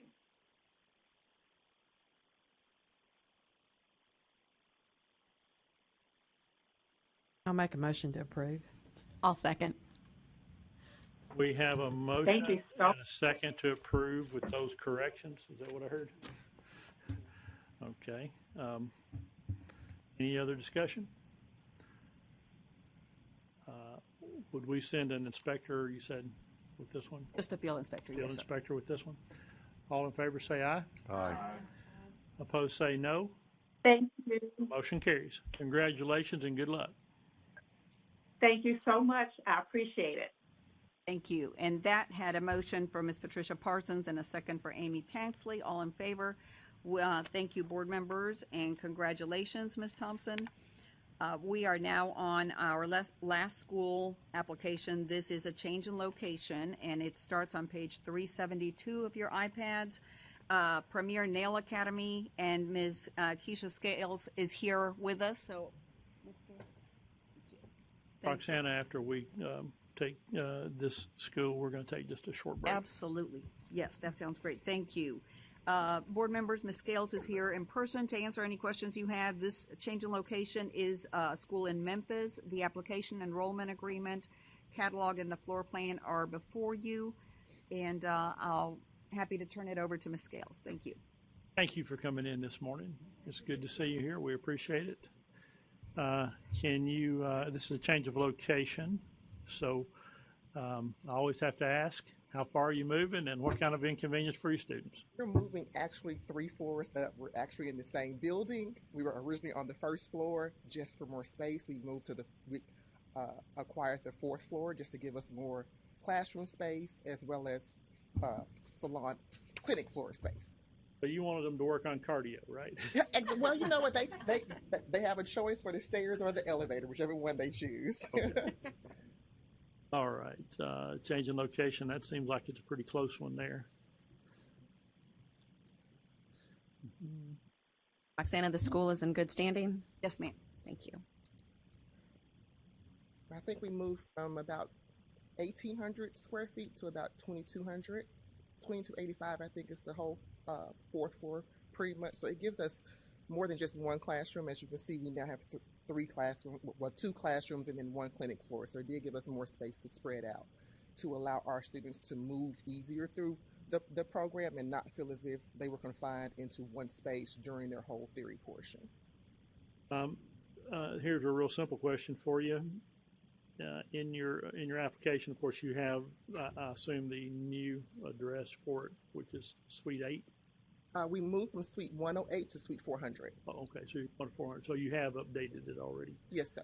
Okay, that's what I was looking at on your documents here. You have the Suite 400, and I was just going to ask you to make sure that you change that as well. So you're good on that. I'd like to make a motion to approve the change of location. We have a motion and a second by Ms. Moran to approve this change in location. Would we need to send an inspector on this one? Just an inspector, yes. Thank you. All in favor say aye. Aye. Opposed say no. Motion carries. Congratulations. You can move your school and make them to walk. The 4th floor. Thank you so very much. Congratulations. Thank you. Good luck. Thank you. So Chairman Gillihan, we'll take them. How long would you like to break? We'll take a 5-minute break. 5-minute breaks. Thank you. And those on the call, I know we've still got a few continuing education items. If you'll please hang in with us. We're taking a 5-minute break, and then we'll be back on the record. Thank you. Back to order as soon as you're on the record. Thank you. We are back on the record. Okay. Meeting is back in order. And we had just completed our school packages, and now we're up to the continuing education approvals, I believe. Thank you, sir. Yes, you are correct. And on your iPads, your first item is on page 393. And this is a continuing education course for the 2023 session. This is Beauty Educators Leadership course. It's a provider that's presented before. She hadn't had a chance to present at the last meeting. She is asking for, and this is Miss Destiny Cox, who's probably on the call. If you all have any questions, it's November 12th and 13th, virtual only, and you have before you on the one page her breakdown of the topics for teaching methodology. Doing the agenda this way allows some flexibility of what items to offer which one of the days, but she's asking for approval of those days.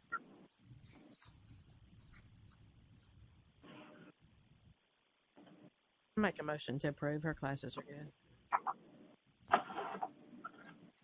We have a motion to approve the CE request. Any discussion? All in favor, say aye. Aye. Motion carries. Thank you. And that motion was by Patricia Parson and second by Judy McAllister. The next item, board members, you have actually in paper in front of you. This is my fault. I forgot to add the updated version for PVC Incorporated. This is a session that we presented at the December meeting, but the agenda did not include the teaching methodology topics, and so the members asked that it be represented. So on the call, I know we have Ms. Pearl Walker and Ms. Celeste Harris might also be with us if you have any questions. They are asking for September 24th and 25th, and you have the paper version to be able to see the agenda. It does cover classroom items, teaching methodology basics, sanitation, and then again teaching students how to handle money. So they've got various topics for the 2-day session, and it is a virtual course. And they are providers that have offered the continuing education before. I have a question about this one. I think this is one that we talked about before. I'm concerned about body contouring, which is one of the classes offered in this one. Mona, do you have any insight on body contouring? Miss Celeste, I think I'm hoping that you've sent me the revised one, or I've reflected it, because I know that was one of the things that we went back and forth. It was early in December, and so that seems like a long time away. Were you revising and taking that topic off?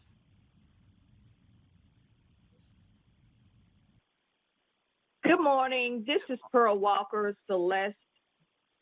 Okay, maybe she's.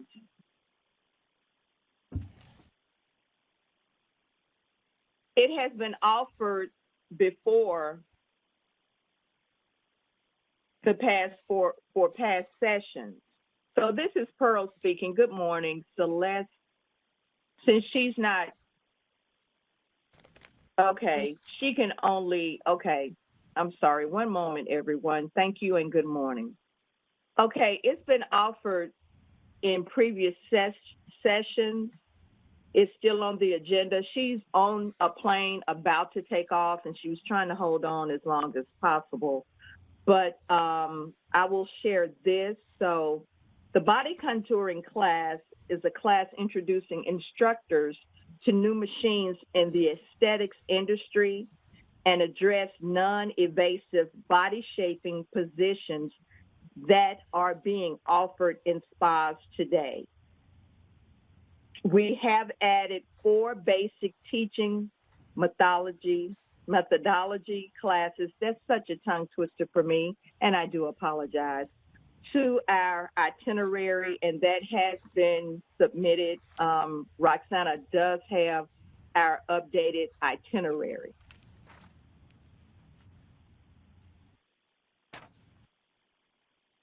Ms. Russell, it is still on their agenda. If you had concerns, I think you were asking a question of Ms. Sappenfield. I think the concern is that it's not a part of the Tennessee licensing. It definitely is a trend. It's definitely a growing business. A lot of the machines are, there's A to Z, and from mechanical, non-ablative, non-invasive, but it's just not part of the Tennessee licensing. So it is from state to state, offered in licensure, and it's definitely part of, like my national certification in taking these types of classes. So it's like an extra. So my question is, would a esthetician or cosmetologist or whoever be legally allowed to offer this service in a salon or spa? Actually, the Board of Health is the regulatory board on that because they regulate massage. Okay, I would have a hard time adding this as a class. I mean, it's no different than adding a class on welding. If it's not under our licensed profession, I'm not comfortable with that class. Thank you for your comments, Miss Mona, and how are you? And to the other board member who had concerns. So we have actually been approved for this multiple times, and certainly for clarity, we have not presented this as part of the curriculum. And so part of what makes our brand so strong at PBC is that we continue to offer the latest in trends, but we are clear on what you're saying. And once again, I just want to say that we are not presenting this as something that is required for their license.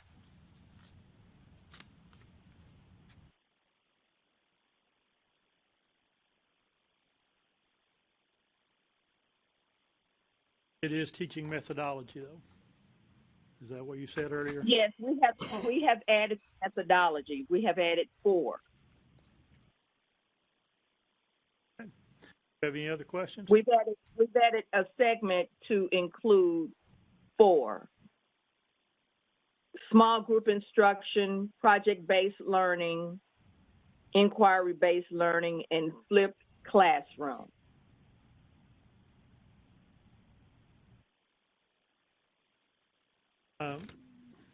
Ms. Becky, am I kind of understand maybe where you're going with this? You'd like to see that one, that particular topic removed and replaced, or?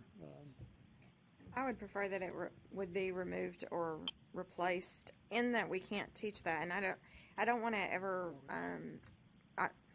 teach or perform, and I don't ever want to put anybody in a position of thinking, well, if I learned it, then I can teach it in my school. I just am worried that would be the impression that we as the board are giving, that we approve these classes, so if they're approved, then that must be something I can teach in my class. I've been to one before. So that's not how we are presenting it. So what we've always done, and as I stated previously with respect to our brand, is that we continue to offer the latest in trends. And so one of the biggest selling points for most schools is the fact that you can make money in this industry. And so we're always just trying to be on top of that and share things that people can make money with once they're in the industry. But we're not presenting this as something that once you get your license with the state of Tennessee, that this automatically includes this. So licensees can pursue this on their own with respect to what's required. Going back to what Ms. Mona said, all they have to do is follow what is required by law for their particular area. Thank you. We have a question for you. I mean, I went to TSU one year, and they had a massage therapist there, and they were doing massaging and teaching that as one of their subjects. Not saying that you could go out and do that as a cosmetologist, but that would be a field if you were interested in. They had some follow-up work you could do. So, I mean, I've seen it both ways. Yes, ma'am. Thank you for that.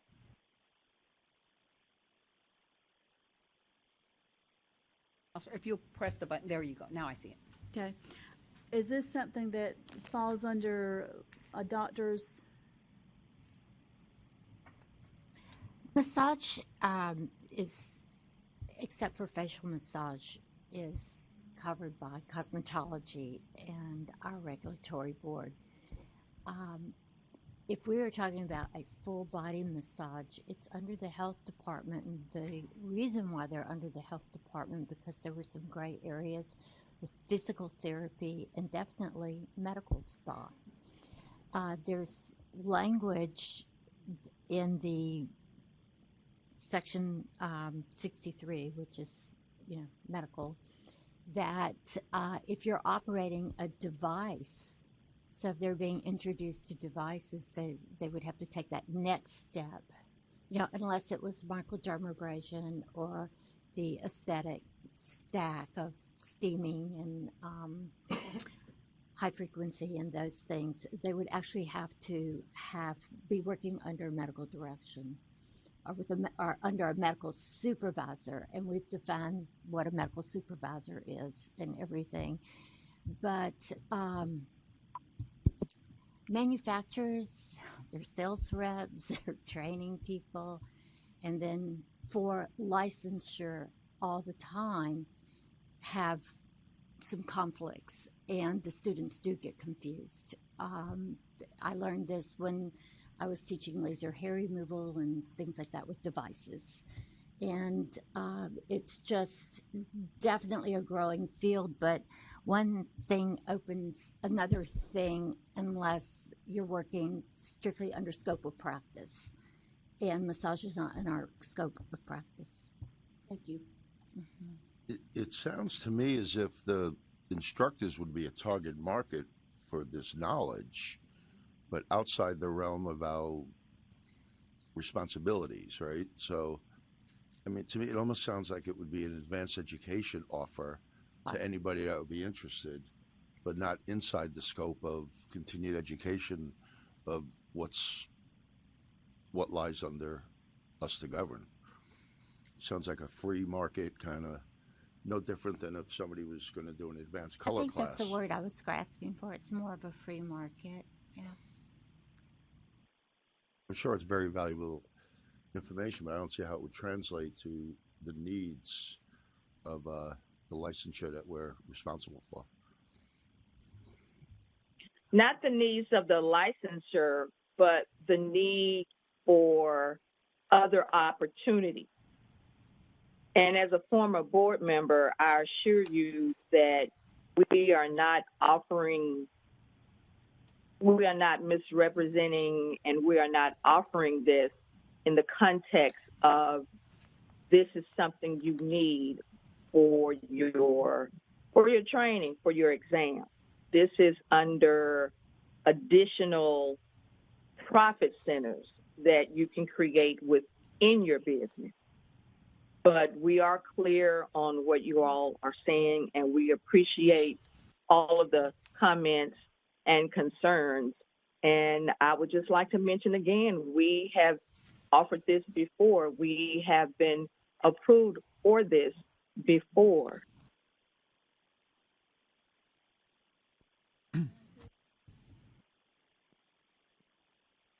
And we can also add a disclaimer as well. Has this been offered before in Tennessee? But it's been offered before in our seminars, and they are clear. We have made it clear already that this is not that the license does not give you permission to offer this, but you can pursue this as an additional profit center if you choose to.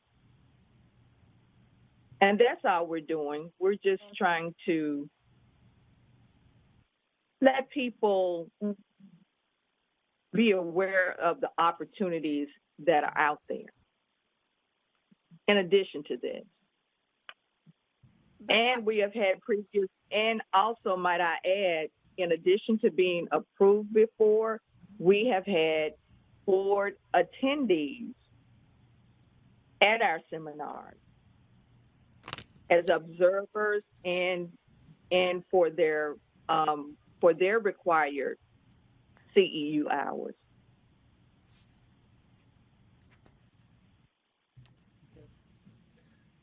Do we have any other questions?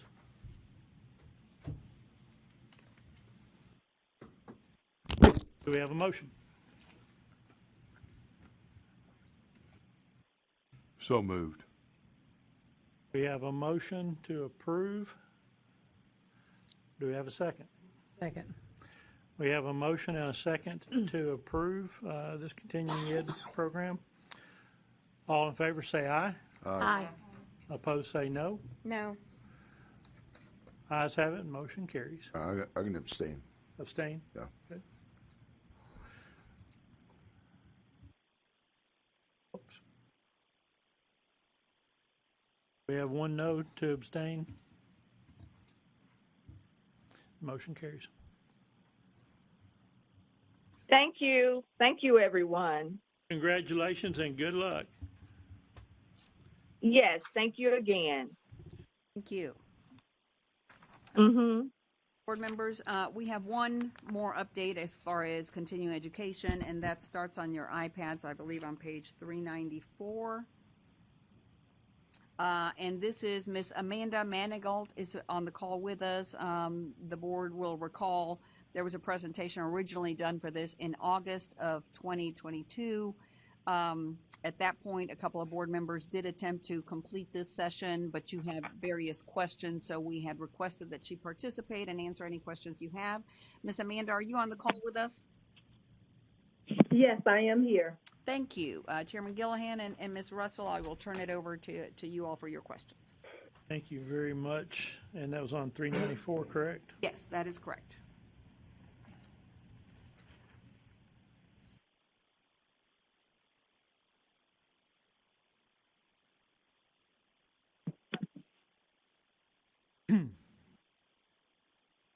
Okay.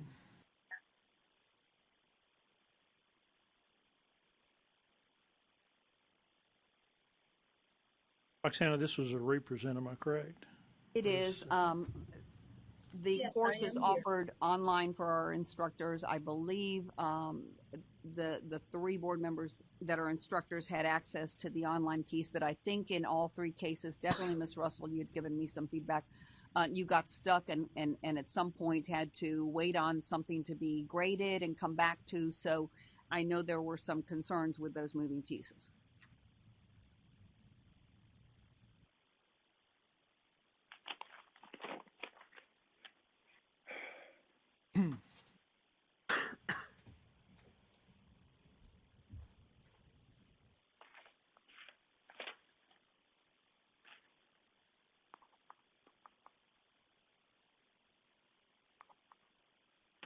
Can you tell us what you have done to make that process more operable? Yes. What the problem was at that board meeting was they had went through the program and they stated that when they got to a certain portion of the program, they had to take an exam and wait on me to approve it, which held them up. For instance, if someone wanted to come in and go straight through the program, it would pose a problem. So what I did is I went in and I removed the exams because they're not required. And so now an instructor can go in and take the course. And once they get to a certain portion, they finish that portion, they can still go on to the next portion. They don't have to wait on anything to be approved. Once they complete the entire course, then I would get a notification and then I can go in and review to make sure that they did complete everything and then submit the certificate so they could still complete the entire program without being held up for any reason. Okay. And your program, if as I recall, was asymmetrical. In other words, they could the trainee could access and just go through at their own pace at any time. I believe you were doing it 24/7. Is that correct? Yes, that's correct. Okay, so if that student had a question at 3 o'clock in the morning, who's there to answer them? We have a support so all they have to do is click on the support and submit their question, and within 24 hours we will respond to that, and that's how we do it with the support option. Okay, so that would potentially take this 16-hour course much longer in order for that attendee to complete, correct? So what they may be, if they're scheduling what we for do their is program, we monitor. excuse me, whenever they're enrolling for this, and let's say they're 3 days out from their expiration of their licensure, they're expecting to be able to complete the program in a certain number of hours. And unfortunately, it may be at 3 o'clock in the morning on the last day of their schedule. And if they have to wait up to 24 hours for a response, that could put them in a status of noncompliance.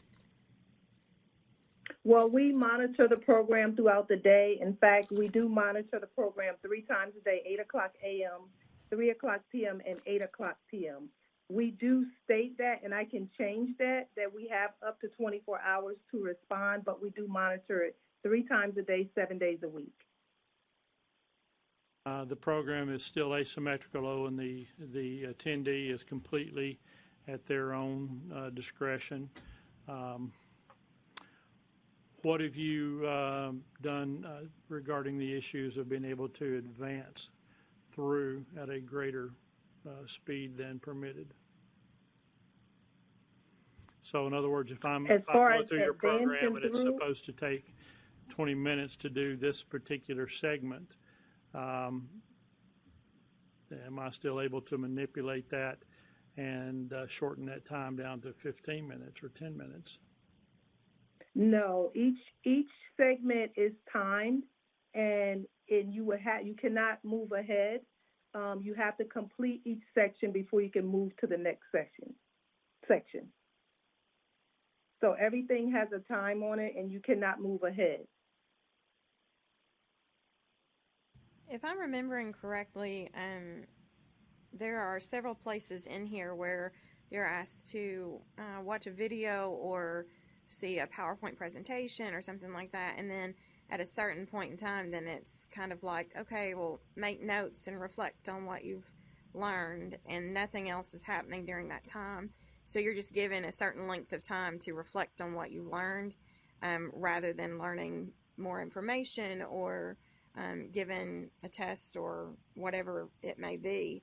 So how are we to know how much actual time is spent teaching the information and how much time the student is reflecting or supposed to be taking notes or whatever it is? Right. At the end, when they complete the total program, I go back in and review everything that they have done. Each assignment is given a certain amount of time, allows them a certain amount of time to complete it. When they complete it, whether it's a video, whether it's information in the portal, whatever it is, all of it is timed. And once they complete it, they do get credit for that amount of time. And it all equals out to the 16 hours. So is the 16 hours the actual teaching time that you're doing, or the teaching time plus the time for reflection? The 16 hours is the teaching time, and then the extra is just that's just extra stuff that they have. But we have 16 hours of total teaching time.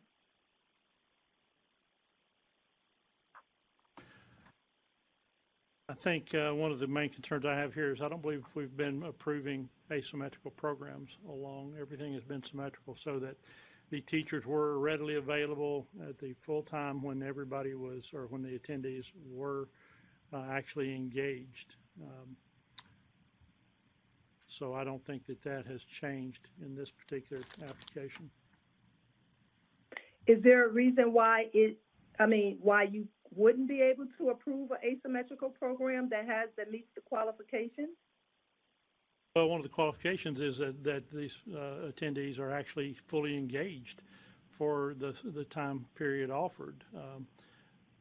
there are certain set requirements for break times.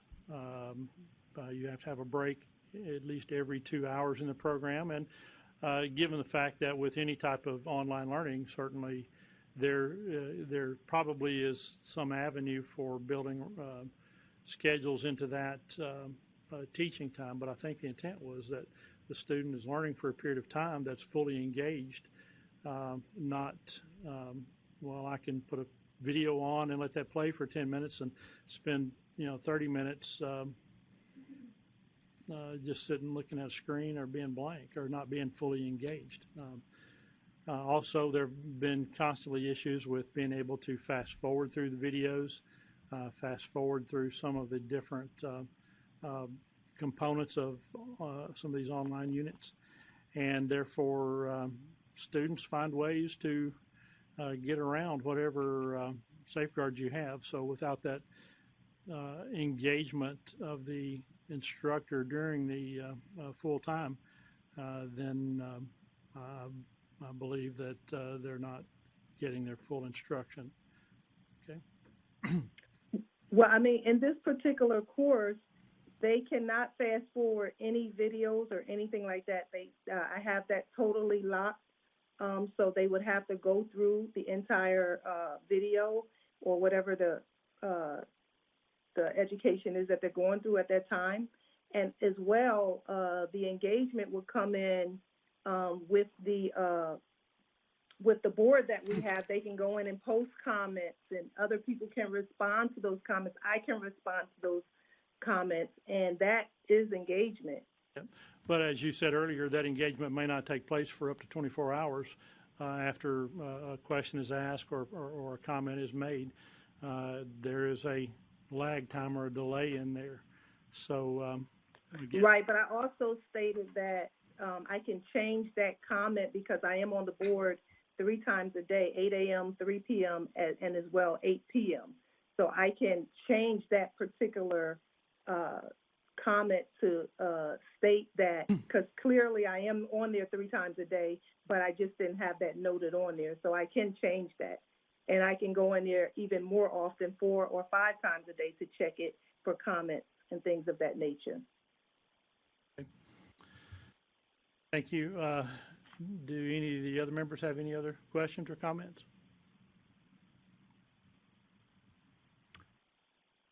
Do we have a motion?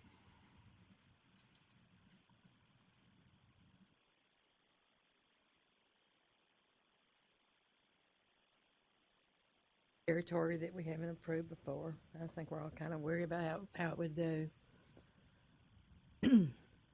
And actually, the only thing I want to add is we have approved this and it didn't go well. I think that's the reason for the 3 members to have participated in it. So it is, but you are correct. We don't have anything currently approved this way, but we've done it at one point. Would you be willing to give me the opportunity to show that it can go well? Because I do offer online cosmetology, continuing education in other states.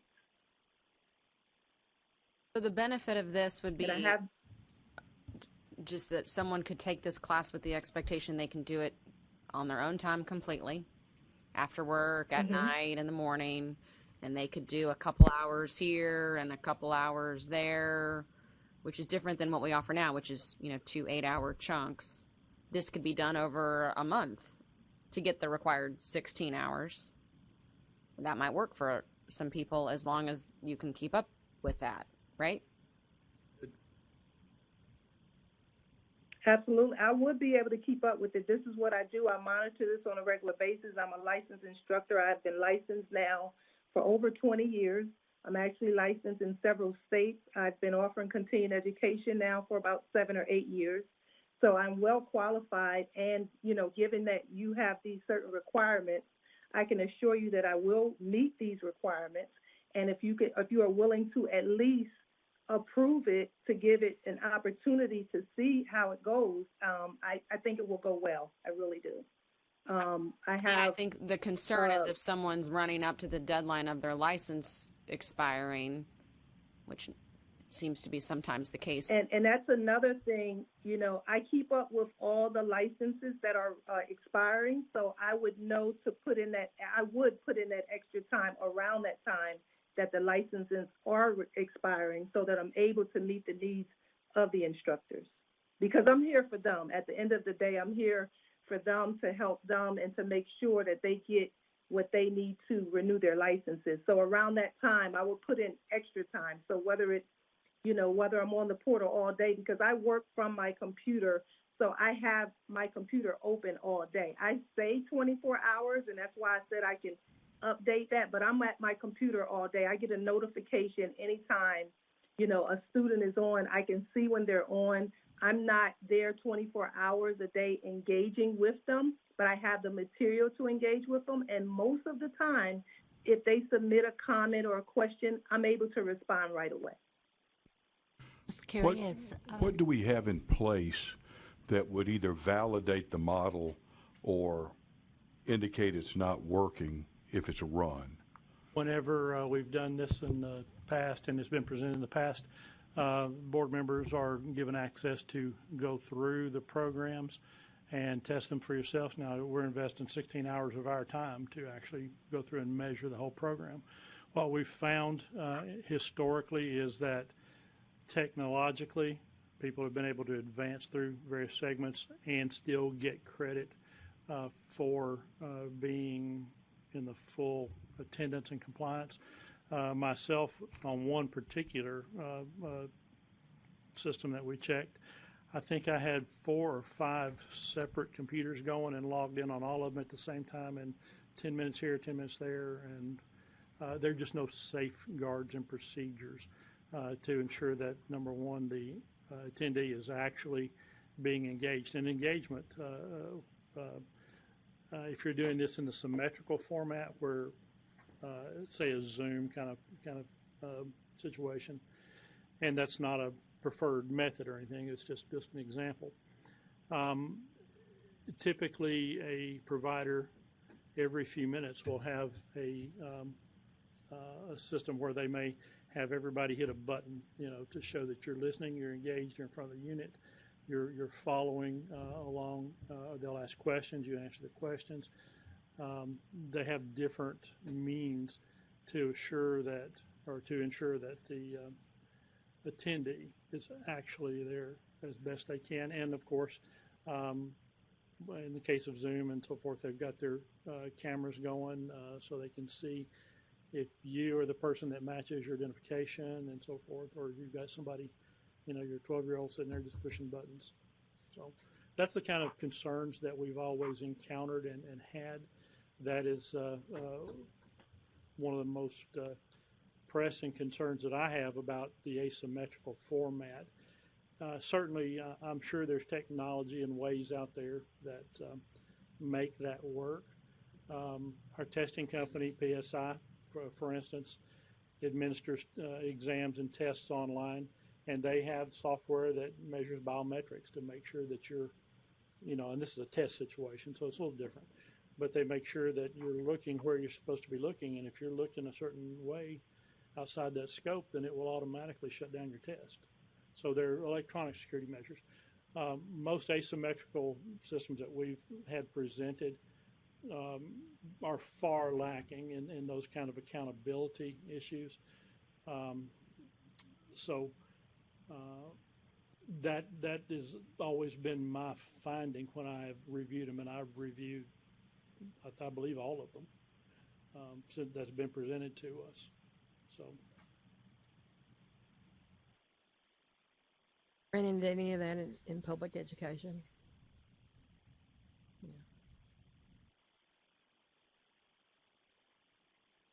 Do we have any other questions? I mean, do we want to see the platform again? I mean, I have concerns about the skipping forward. Of course, I also have just, you know, sort of I don't want to put an asterisk next to the program, but if someone needs 16 hours and they need it by Monday, this probably isn't the right course. Even if you're on the computer all the time, I just don't know that that's setting up anyone for success. But I do think it's a great benefit to have for someone who can do it over a much longer length of time in smaller chunks. if it can be managed. Right. I just want to mention that I have created this platform specifically to meet all the needs and requests that you have made. And I was hoping that, when you got the 3 went through the course, that they would be able to determine that. I know that they mentioned the issues that they had was the exams, and which is why I went in and corrected that. That was the main issue that came up the last time. And I went in and fixed that issue. But as far as moving forward, there's no way possible that they can move forward until they have completed the necessary time. Would you be willing to allow the members to review that again and go through the process again to make sure you've made those changes and made those corrections? Right. Well, that's what I thought this time was for, that I waited for this time to come back to this board. So now you're telling me I have to come back in April again? No, I'm not telling you anything. I'm just asking a question. Oh. You've heard my concerns, and that might alleviate my concerns if I could see that again. And I don't mean to hold you up.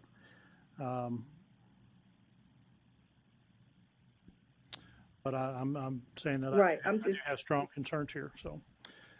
And Ms. Amanda, the board had expected, I believe, you on the October and December meeting to go over these items. So although I do understand that the delay isn't what you're planning for or hoping for, I get that, they had expected to go over these items prior to that. Right, but they never went back in to review the material, though.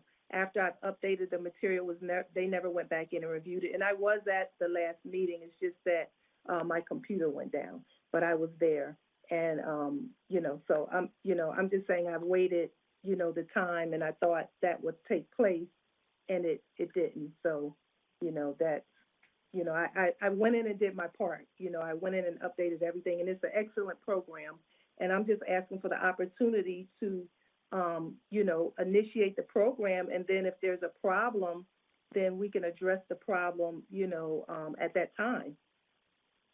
I think the board would rather prefer that we hammer out the problems before we put it out for the public that might cause them issues.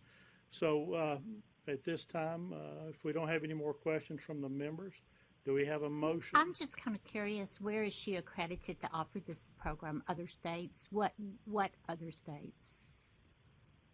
Where is it? I'm currently accredited for the state of Nevada.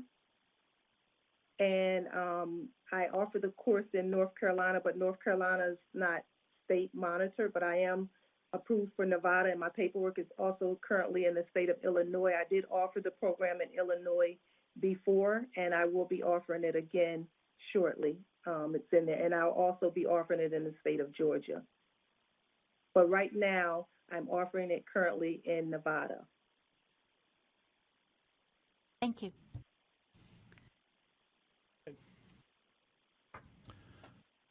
You've heard the discussion. Along with do we have a motion? other online programs.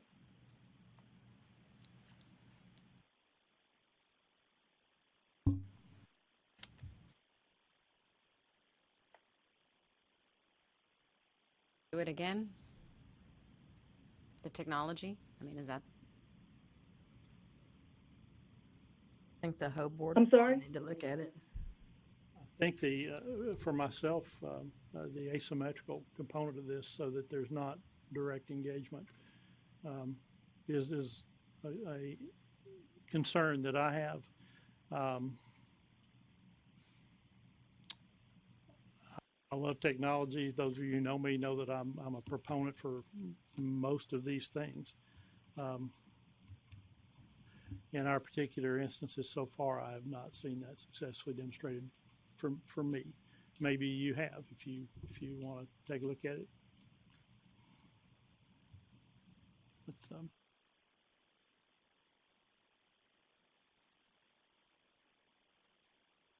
I'm not volunteering, Ron. I know better. But that's what you're wanting, and that's what you're saying you want to no, know. I'm not saying anything of the kind. No. No. All right. There you go. Was it like 3 people who had done it once before that it went through the what she offered up, the program, that they were having issues with it last time? Was it? We had a trial. I mean, I've been here 8 years, so Right. we've seen it Right. several times, and it never seems to be ready for us. And now we looked at some things that we Yeah, I weren't was- ready for until COVID said you got to do it this way. You know, so What I- challenges did you have, Rebecca? Okay, so I'm teaching full time, and I don't have an entire life to donate to. Of course. To this. So I went through, I did my due diligence. I got through to a certain point. I was asked to watch a module, which I did, and then given a block of time, which I could not fast forward through. I could not do anything further until that time elapsed. But during that time, nothing was happening. So it was a time for reflection. And I'm not sure if that counted toward my 16 hours or not, because at a certain point, I was then given a test, and then I was in a holding pattern. So I became in a holding pattern for several days before I was allowed to advance. So I was waiting on somebody to grade a paper or whatever the thing might be. And so, you know, with no more time to dedicate to this, then I can't go through the entire course waiting 3 days at a time Right. to take my next 20 minutes. And that's what or- she was talking about earlier, that she took those. Right, that steps was off the of. computer glitch. That was actually the computer glitch because I never got the notification. But I went in and fixed that so that I completely took out that exam because it's not required. And so that doesn't even exist anymore. So once they go in and they, you know, get to that portion, they can go on to the next portion. They don't even have to wait on someone to approve an exam. So that's been completely taken out. So Yeah, I do understand that concern that was there, but that was actually a computer glitch. I do feel like, you know, having the exam would have been important because then it leads us to believe that they were engaged. They had to pass an exam saying, I looked at this information. However, because you have to wait, you know, for that length of time for it to be graded, then I have no idea how long it's going to take me to get through the course. So I don't necessarily say get rid of the exams. I'm just saying, is there some other way to advance Right. through the See, I was information? kind of getting conflicting information because initially that's the reason why I created the exam. And it wasn't a 20-question exam. It was only 5 questions, I believe. But what happened is when I created it and then, you know, those who did go in and test it, they had to wait. And so they said, well, a couple of people did say, if you go back and listen at that video, well, why do we even have an exam? It's not required. So then I took took them out because I had them at each section just for that reason to, basically I didn't have to question whether they did this part because they answered those 5 questions, which, you know, revolved around the material that was in that particular section. And so if they were able to answer those questions, then I knew that they completed everything. But the problem was I didn't respond immediately because I didn't get the notification that it was complete. And then the one person who sent me an email, I did get an email on. When I responded that they did not complete the test, but I only responded that as a test. You know, I was just testing, letting them know that, you know, if this person would have completed it, how I would have responded. And I don't think they got the email back or something, but they never responded. But again, it was all a test. And I went in and I fixed it.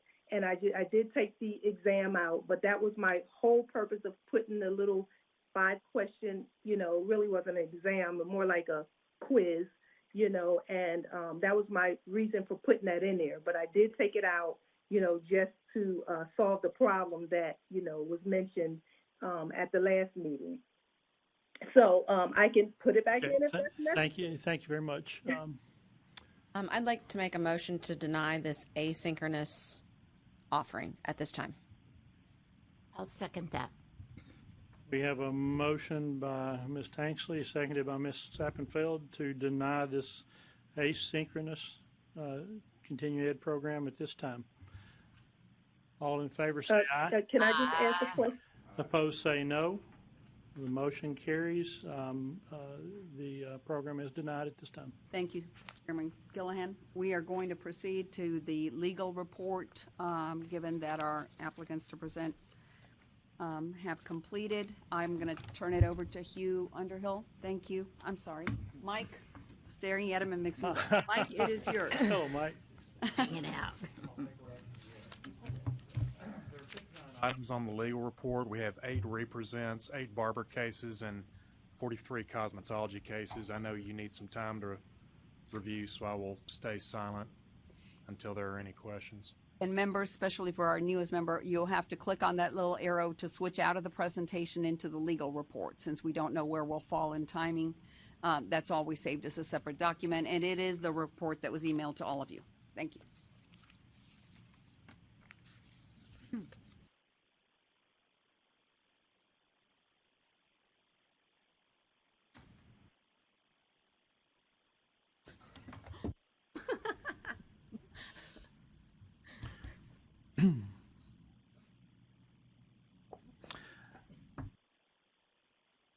Mike, on item 22, that is a alleged fraud with a credit card case. I seem to notice we're getting some more complaints through the Consumer Affairs.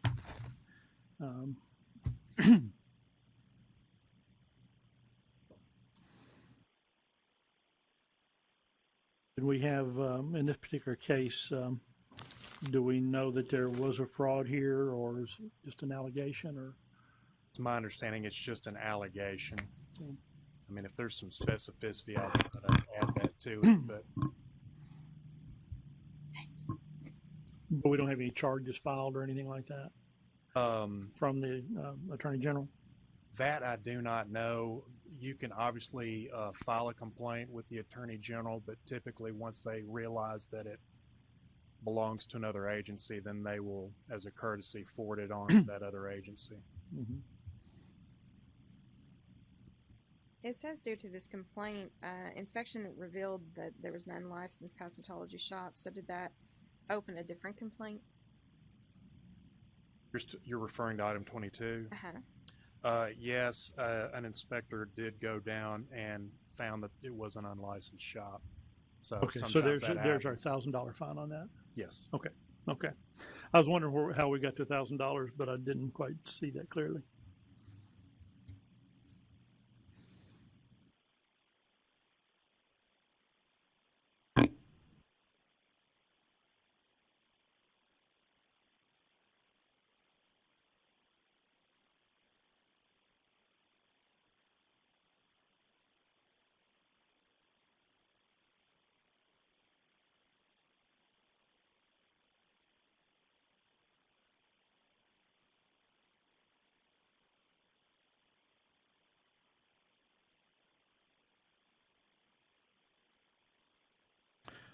Case number 36.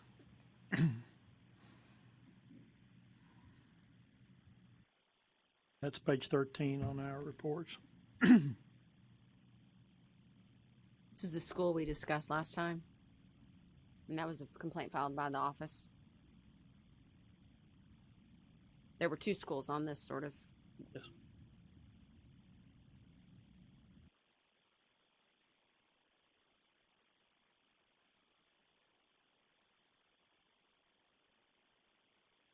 Yeah, it's concerning there's no set completion date. And that's been, I mean, we haven't been together for months, and that was months out at that point as well. So thank you for moving forward on that. Is that part of our, I guess, shoot, we just approved all these change of locations. It is not. It is not part of the change of location. So to your point, I would not do that to you.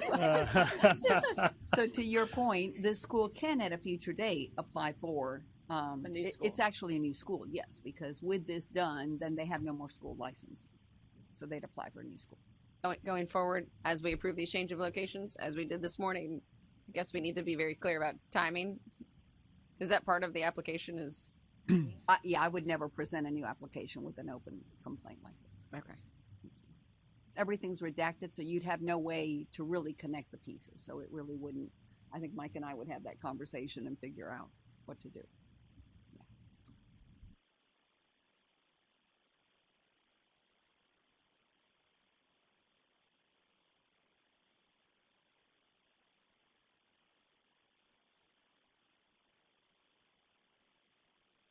Mike, on case 50, page 19 for our members.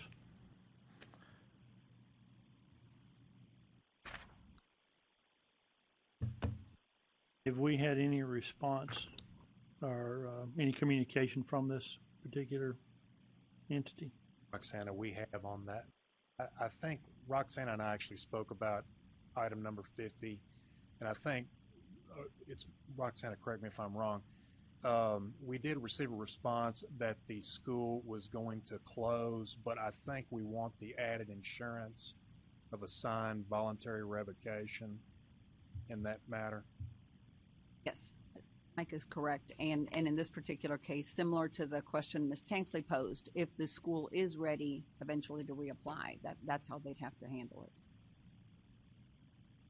it. In case number 51, I realize those are together somewhat. This particular case, though, is this relating more to the barber shop? Well, the 3 unlicensed people were unlicensed because they were students. There were also not enough documents to substantiate a student file to determine if they were apprentice students, which obviously then would be presented differently. So a lot of information.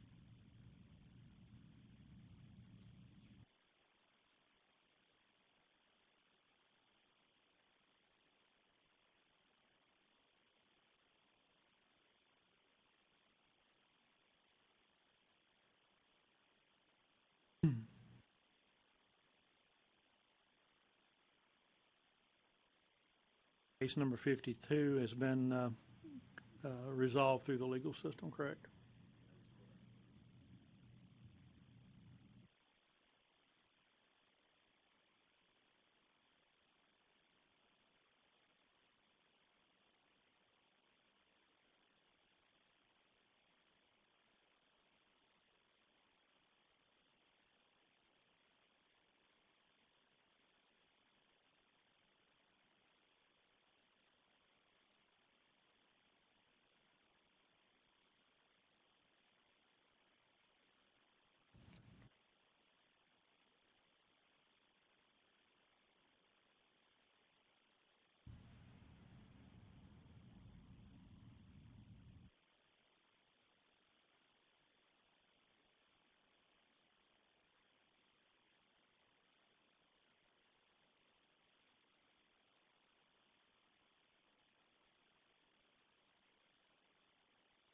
So on 52, is that someone, the person, did we speak to him here?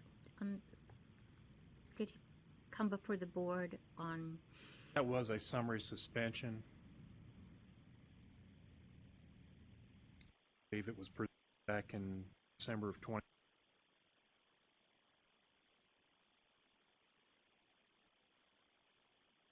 The recommendation is a reinstatement of cosmetology license. Yes, I spoke to the clerk directly that he did serve as pretrial diversion and that the case was dismissed. We do not have a guilty plea on that case, and I received the dismissal order from the clerk's office. So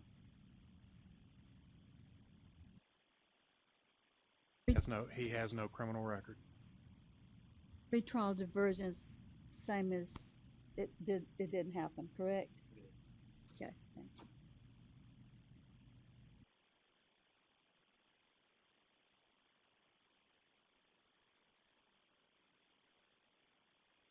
Have any other questions on the legal report? Any additions or changes you need to make? I'll make a motion to approve. Second.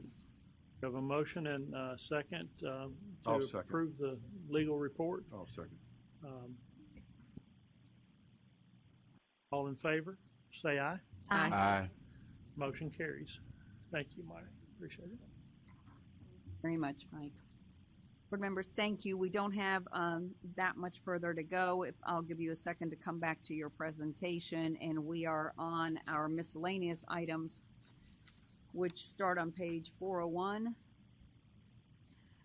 Starting with page 402. Well, let me first say we have no felony applicants for this particular meeting, so none to present to you today. We will for the next time. And just as a quick note, as all of you are aware, we do offer the education in most of our facilities. We also offer the exams, which now can be done virtually from PSI to the different prisons and so forth. And so that's most of our felony applicants, and you've given Hugh and I the authority to approve some felony applicants if they're in the pipeline. So that is moving along very well. The same applies for reciprocity. We have so many different paths and look at it all. We have no applicants before you. So we are on to our miscellaneous.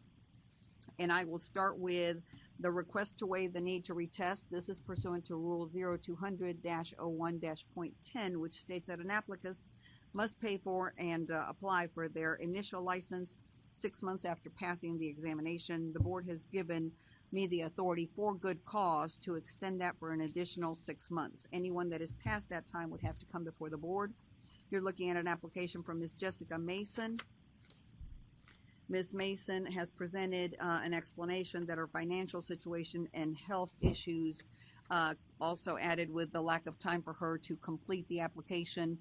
She was planning on doing and did the low fee income waiver, but didn't provide the documents we needed to waive the fee. And so due to that, she went past the timeline. Her practical exam was in September 27th of 2021. She is asking for the board's approval of her license, so she will not need to retest. Make a motion to approve her license. Second. We have a motion and a second to approve the license. All in favor, say aye. Aye. Motion carries. Thank you. Next on your iPads, we have on page 4. Let me see who we're looking at. You're looking at the application for Ms. Kamisha Moore on your iPads, and this is a request to waive, again, the examinations. This is pursuant to 62-3-124B, which states that a barber instructor may, for good cause, be granted up to 1 additional year to complete their 16 hours of continuing education. The board may, given such things as medical hardship or death in the immediate family, approve an extension. And this is very specific to the statute for the Barber program only. Ms. Kamisha Moore emailed explaining she had unique health issues with her husband dealing with health between 2021 and 2022. Her 2022 renewal was not completed until December, and at that point, she had already taken the continued education instructor session. She took one in November of 2022, but until she was renewing, she did not realize that she'd gone past that and had not requested an extension. Had she asked for the extension in August of 2022, she would have been able to be granted a full year and be in compliance until August 2023. So she's asking for this unique extension. We had a similar applicant, and these haven't happened for a very long time, and now we had 2 back-to-back that were kind of given the same courtesy. You have before you all of her information, and she's asking for that request to retest as an instructor to be waived. Make a motion to waive the request. Second. We have a motion and a second to approve the request.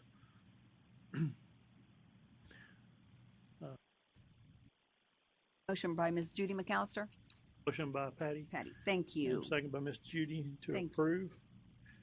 All in favor, say aye. Aye. Aye. Motion carries. Thank you very much. Next, before you is a request to waive the need to retest. This is regarding the 6-month license, and in the cosmetology statute 0440-01-.10, which states that the original license must be applied for and paid for within 6 months of passing the exam. For good cause, the board has allowed me to extend 6 additional months. In this particular case, Ms. Tricia Rittenbach has provided an explanation saying she did not realize that this was a requirement to apply within the last 6 months. She passed her examination on August 16th of 2021.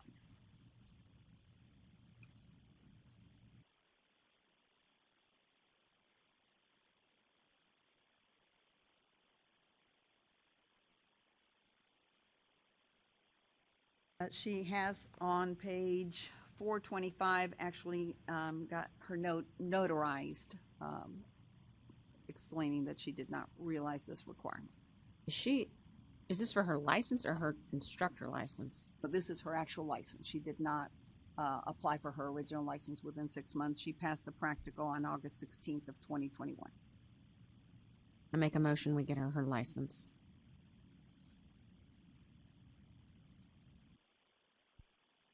Has this impacted her instructor license? I apologize. I think I gave you the wrong beginning piece to her. She's not an instructor. She's simply, it is her instructor. Did she took her esthetician instructor license? Is it? Sorry. It is her original instructor license for aesthetics instructor. So it is an original. It still falls under the 6 months. So that's what we would be approving, her instructor license. She took her instructor exam and passed it on August 16th, and that's on page 424, because your instructors test just like the original license is doing. And they have the same 6 months. She tested out and just never applied? For the instructor upgrade, correct. Make a motion that we give her her license, yeah. I'll second. We have a motion to approve, and then our second was Ms. Tankson. All in favor say aye. Aye. Opposed say no. Motion carries. Thank you. Last on our miscellaneous items, we have a request for the 7-year statute. So this is an exception to the 7 years to complete the education. It's pursuant to Tennessee Code Annotated 62-4-123, which states that a student shall have 7 years from the date of their original enrollment in a school to complete the required courses. Ms. Alexandria Wright passed both of her exams and applied for her cosmetology license on December 7th of 2022. The office realized, based on the questions that we asked, that she had gone past the 7 years and contacted Ms. Wright. She at that point went back to her school because she did not know of this requirement, and the school's letter is what you have on page 426. So the school has written the board and explained that they misunderstood and they did not realize that the 7 years was an exact date and had thought that she had all the way through 2022 to finish her education. The information is there before you. So she has gone past by about 3 months the timeline that she had for the 7 years. And again, if the board grants this extension, she would be approved for a license because she has passed both her exams. Make a motion that we approve her for her license. Second. We have a motion and a second. I have a question. Does the school and the state still have her hours? Because I know we purge that every so often. Oh, yes, they do. Okay. And we had I apologize, motion by Amy Tansley. Who was the second? Frank, thank you. We have a motion and a second to approve. All in favor say aye. Aye. Motion carries. Thank you. On our agenda, we are now on to the director's report, which is just a financial update on page 432. And at this moment, through the November numbers, those were the last ones I have, we've added an additional $18,955 to the surplus, bringing us to $1,318,576. In line, no reason to be concerned. And as you know, with all the field inspectors and complaints, we pick up a pretty heavy load, but seems to still be on track. Any questions regarding our financials? The last item that I have before the board, and I will probably ask for Chairman Gillihan to elaborate. You have under new board business at on page 434 a new item. This is the mid-year conference from the National Association of Barber Boards, NABA. They have scheduled their mid-year conference February 19th through the 21st in Memphis. This is I don't believe we've ever brought it before the board to discuss this conference and decide if the board is willing to or would like to send anyone. I know Chairman Gillihan has attended, I believe, every year. You are awesome at attending their conference. They are in Memphis, and on the agenda they have the Tennessee Board of Cosmetology and Barber Examiners as a agenda item, and had requested that our 4 Barber participants, Ms. Amy Tansley, Mr. Frank Gambuza, Jeffrey Moran, and Chairman Ron Gillihan, if available, if you could go and be able to participate. I know 2 of our members, Ron and Jeffrey, said you would be able to go. The day of the question and answer session is the 20th, so I welcome any conversation. I do want to point out, if we have more than 1 member going, you would have to remember that you're going in your individual capacity. In other words, not to discuss any board business, but otherwise, being that it's being held in Tennessee, they invited our board members. Well, cash, Ron. Wow, first time I don't have to lay money on the table. Just take it off, right?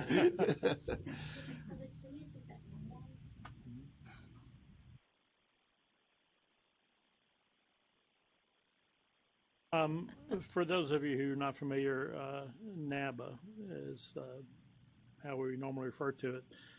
It's the National Association of Barber Boards of America. They are comprised of board members and school owners and instructors from across the country. Primarily, historically, it's an organization that has been around since the 1920s. They've existed to help guide states and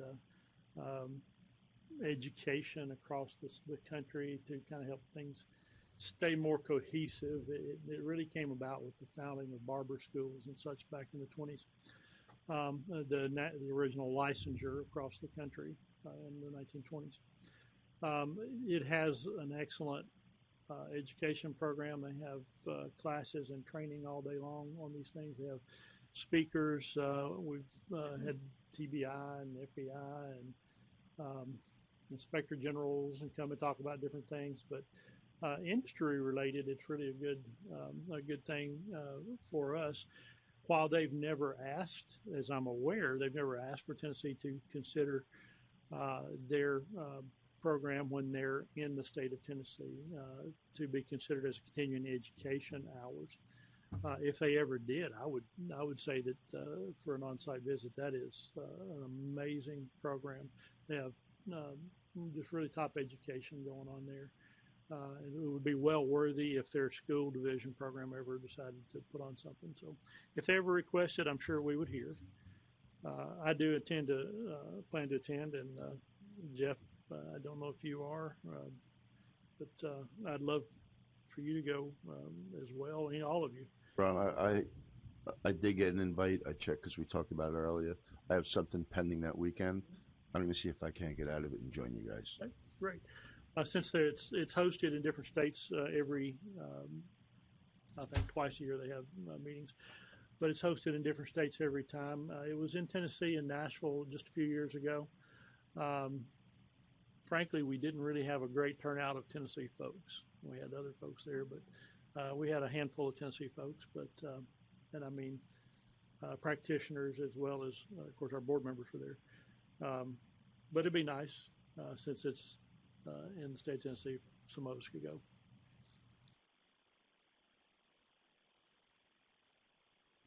And for my purpose, the 20th is the date that they've got the board presenting, and the board can talk about that. Is that something that we want to reimburse the members if they've got mileage and are driving from far away? How does the board feel about that? There is no registration fee, and it isn't that all 3 days are relevant to the board. But Ron, you've attended. What is your thought? And then let's talk about if we're reimbursing mileage for that day or how we handle that.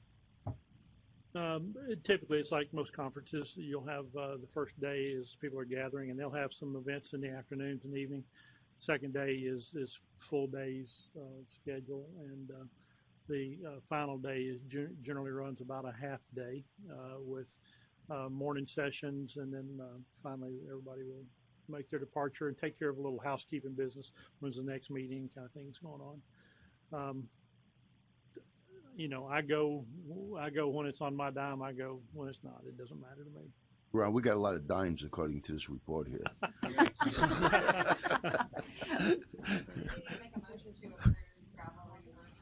I think we would, and we've never really done it. And of course, hopefully the board knows we are members. Tennessee is members of NABA. We've just not gone to the conferences, and I know that Ron has always gone, and he's always gone on his own dime. The day that is important for everyone to go would be the 20th, when the 20th, question, yes, which is the middle. So it doesn't necessarily mean that we need to spend the night before, but that day I do think it's important. But it's at your discretion how you want to. This is within a mile of my house, but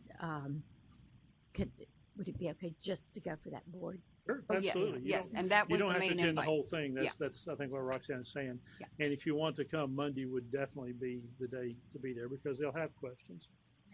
Yeah, that's not just for. The invitation was for our Barber board members, but I don't know, and not having gone, if it makes sense for aesthetics or what they're talking. But Well, they find out differently, just let me know. yeah, and I can send the I information. don't think they're going to tell you not to come in. Well, and I apologize. I let Roxana know I've got travel both of you plans could. that weekend. Yeah, President's Day. But Mona would be a cheap date. 24 cents a mile, 2 miles. 48 cents we're going to reimburse her. I'll actually pay for that if you'd like to go.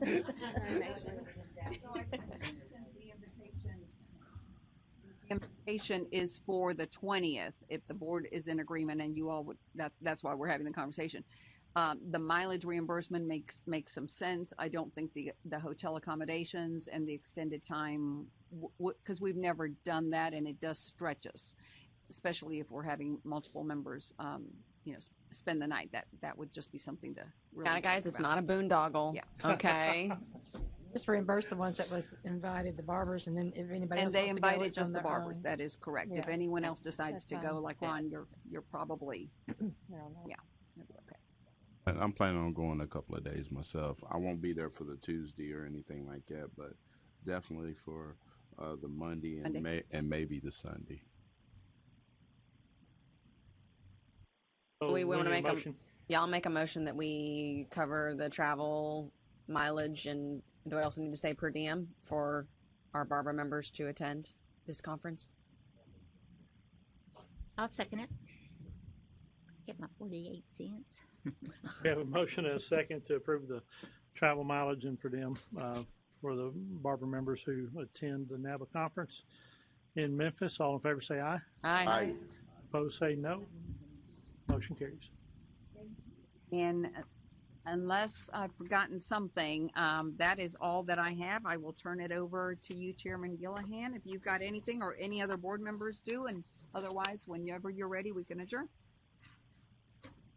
Since we're in new business, there is one thing that I'd like to just mention, and maybe we can look into this a little bit in the next meeting. PSI administers our state board exams, and we know that we're doing online examinations for theory and practical now. I've been contacted recently by several schools who seem to be having some difficulties getting things scheduled, getting through the systems, getting responses from PSI. And this is really totally out of character for PSI. They've always been very good, very helpful.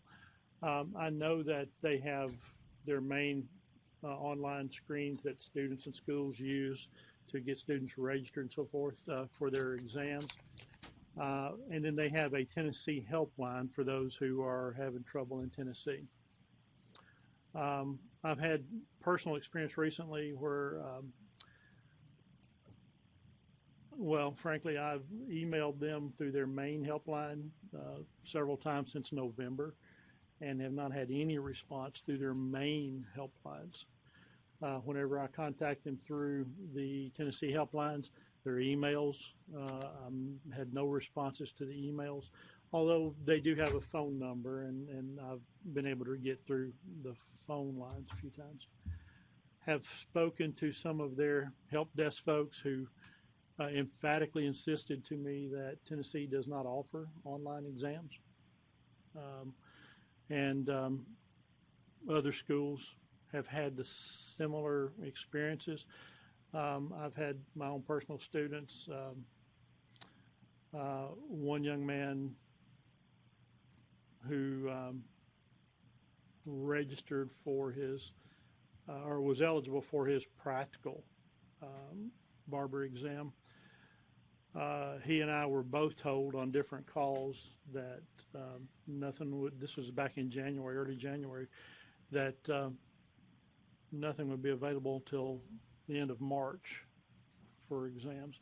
Now, they did open up some things after a phone call, but I don't think a school should have to go through making phone calls to the leadership at PSI for that. So I realize they're going through some changes there, but I think that the next time we have an opportunity to speak to them, I believe Sean Condor, who is the education director for them now, he's going to be at NABA. So with the board's permission, I'm going to mention some of these things to him. I'm sure they want to be responsive.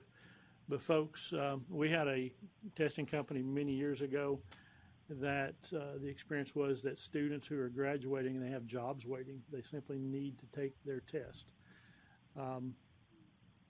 The previous company had people waiting as long as 6 months to get a test. The idea of the online versions was to expedite these kind of things. It seems like we're getting some pretty good bottlenecks. So it's maybe worth a phone call from the director, just kind of say, hey, what's kind of going on. But yes, ma'am. Are they still only testing 1 to 2 at a time, 6 feet apart? Ms. Lane, it has to be read so you can be on the record. Thank you. The on-site centers, they're testing back to their regular capacity. They're doing 10? At the on-site. On the barbers, they would do up to 5, and cosmetology was a few more, as I recall. However, on the online version, that is available for a student to do wherever they have sufficient security and access. So I thought they were still doing in-person for practical. Everything's available. Okay. At my school, we have a designated classroom that is completely enclosed and cameras and things set up correctly for them, and they just go do the test. I can't hear you. Centers of the availability of how many centers there were to go for testing? We still have in our contract the exact same number. So Exact centers same have not number. reduced. They have moved one in West Tennessee to a different location to make it more accessible to students and something with safety. But centers have not gone down. They're in our contract. The ability to test online came in February 2022. And I have heard exactly what you're saying. So instructors, and I want instructors to reach me. I did not bring the document with me, but a student, Roxana, you're familiar with this student. He had a particular issue back in November, I'm sorry. I had a student who really couldn't get any kind of information from them. They're supposed to provide the student with a grade sheet or score sheet that says they passed or failed in their score. Young man could not get this, and finally, from November till almost the end of January, he finally called enough times and frankly just fussed enough that he got somebody to send him a document. But of course, he took the barber exams, and he was trying to get his barber practical documents. They sent him a document with his name on it, somebody else's social security number, and cosmetology, with cosmetology scores and curriculum and things on the form. So I realize that things can happen, but that's kind of getting off the rails a little bit. And I know the PSI wants to do great, and they're a great testing company. We've got a few issues. It's probably time to have a conversation. Okay. Okay. Is there anything else that needs to come for the board? Welcome to our new member. We're not going to ask you what you did over your summer vacation, but if you would like to take just a second, introduce yourself, tell us a little bit about you. We'd love to know who you are. Well, I would too sometimes. Dave McElreath, My wife is in the back. She encouraged me to put in for the board. I'm thrilled that I did. Academic background, I'm a faculty member at Ole Miss. In my last year or two with that, we have a home in Memphis, so that puts me as a resident up here. Background's criminal justice, retired out of the Marine Corps in 04.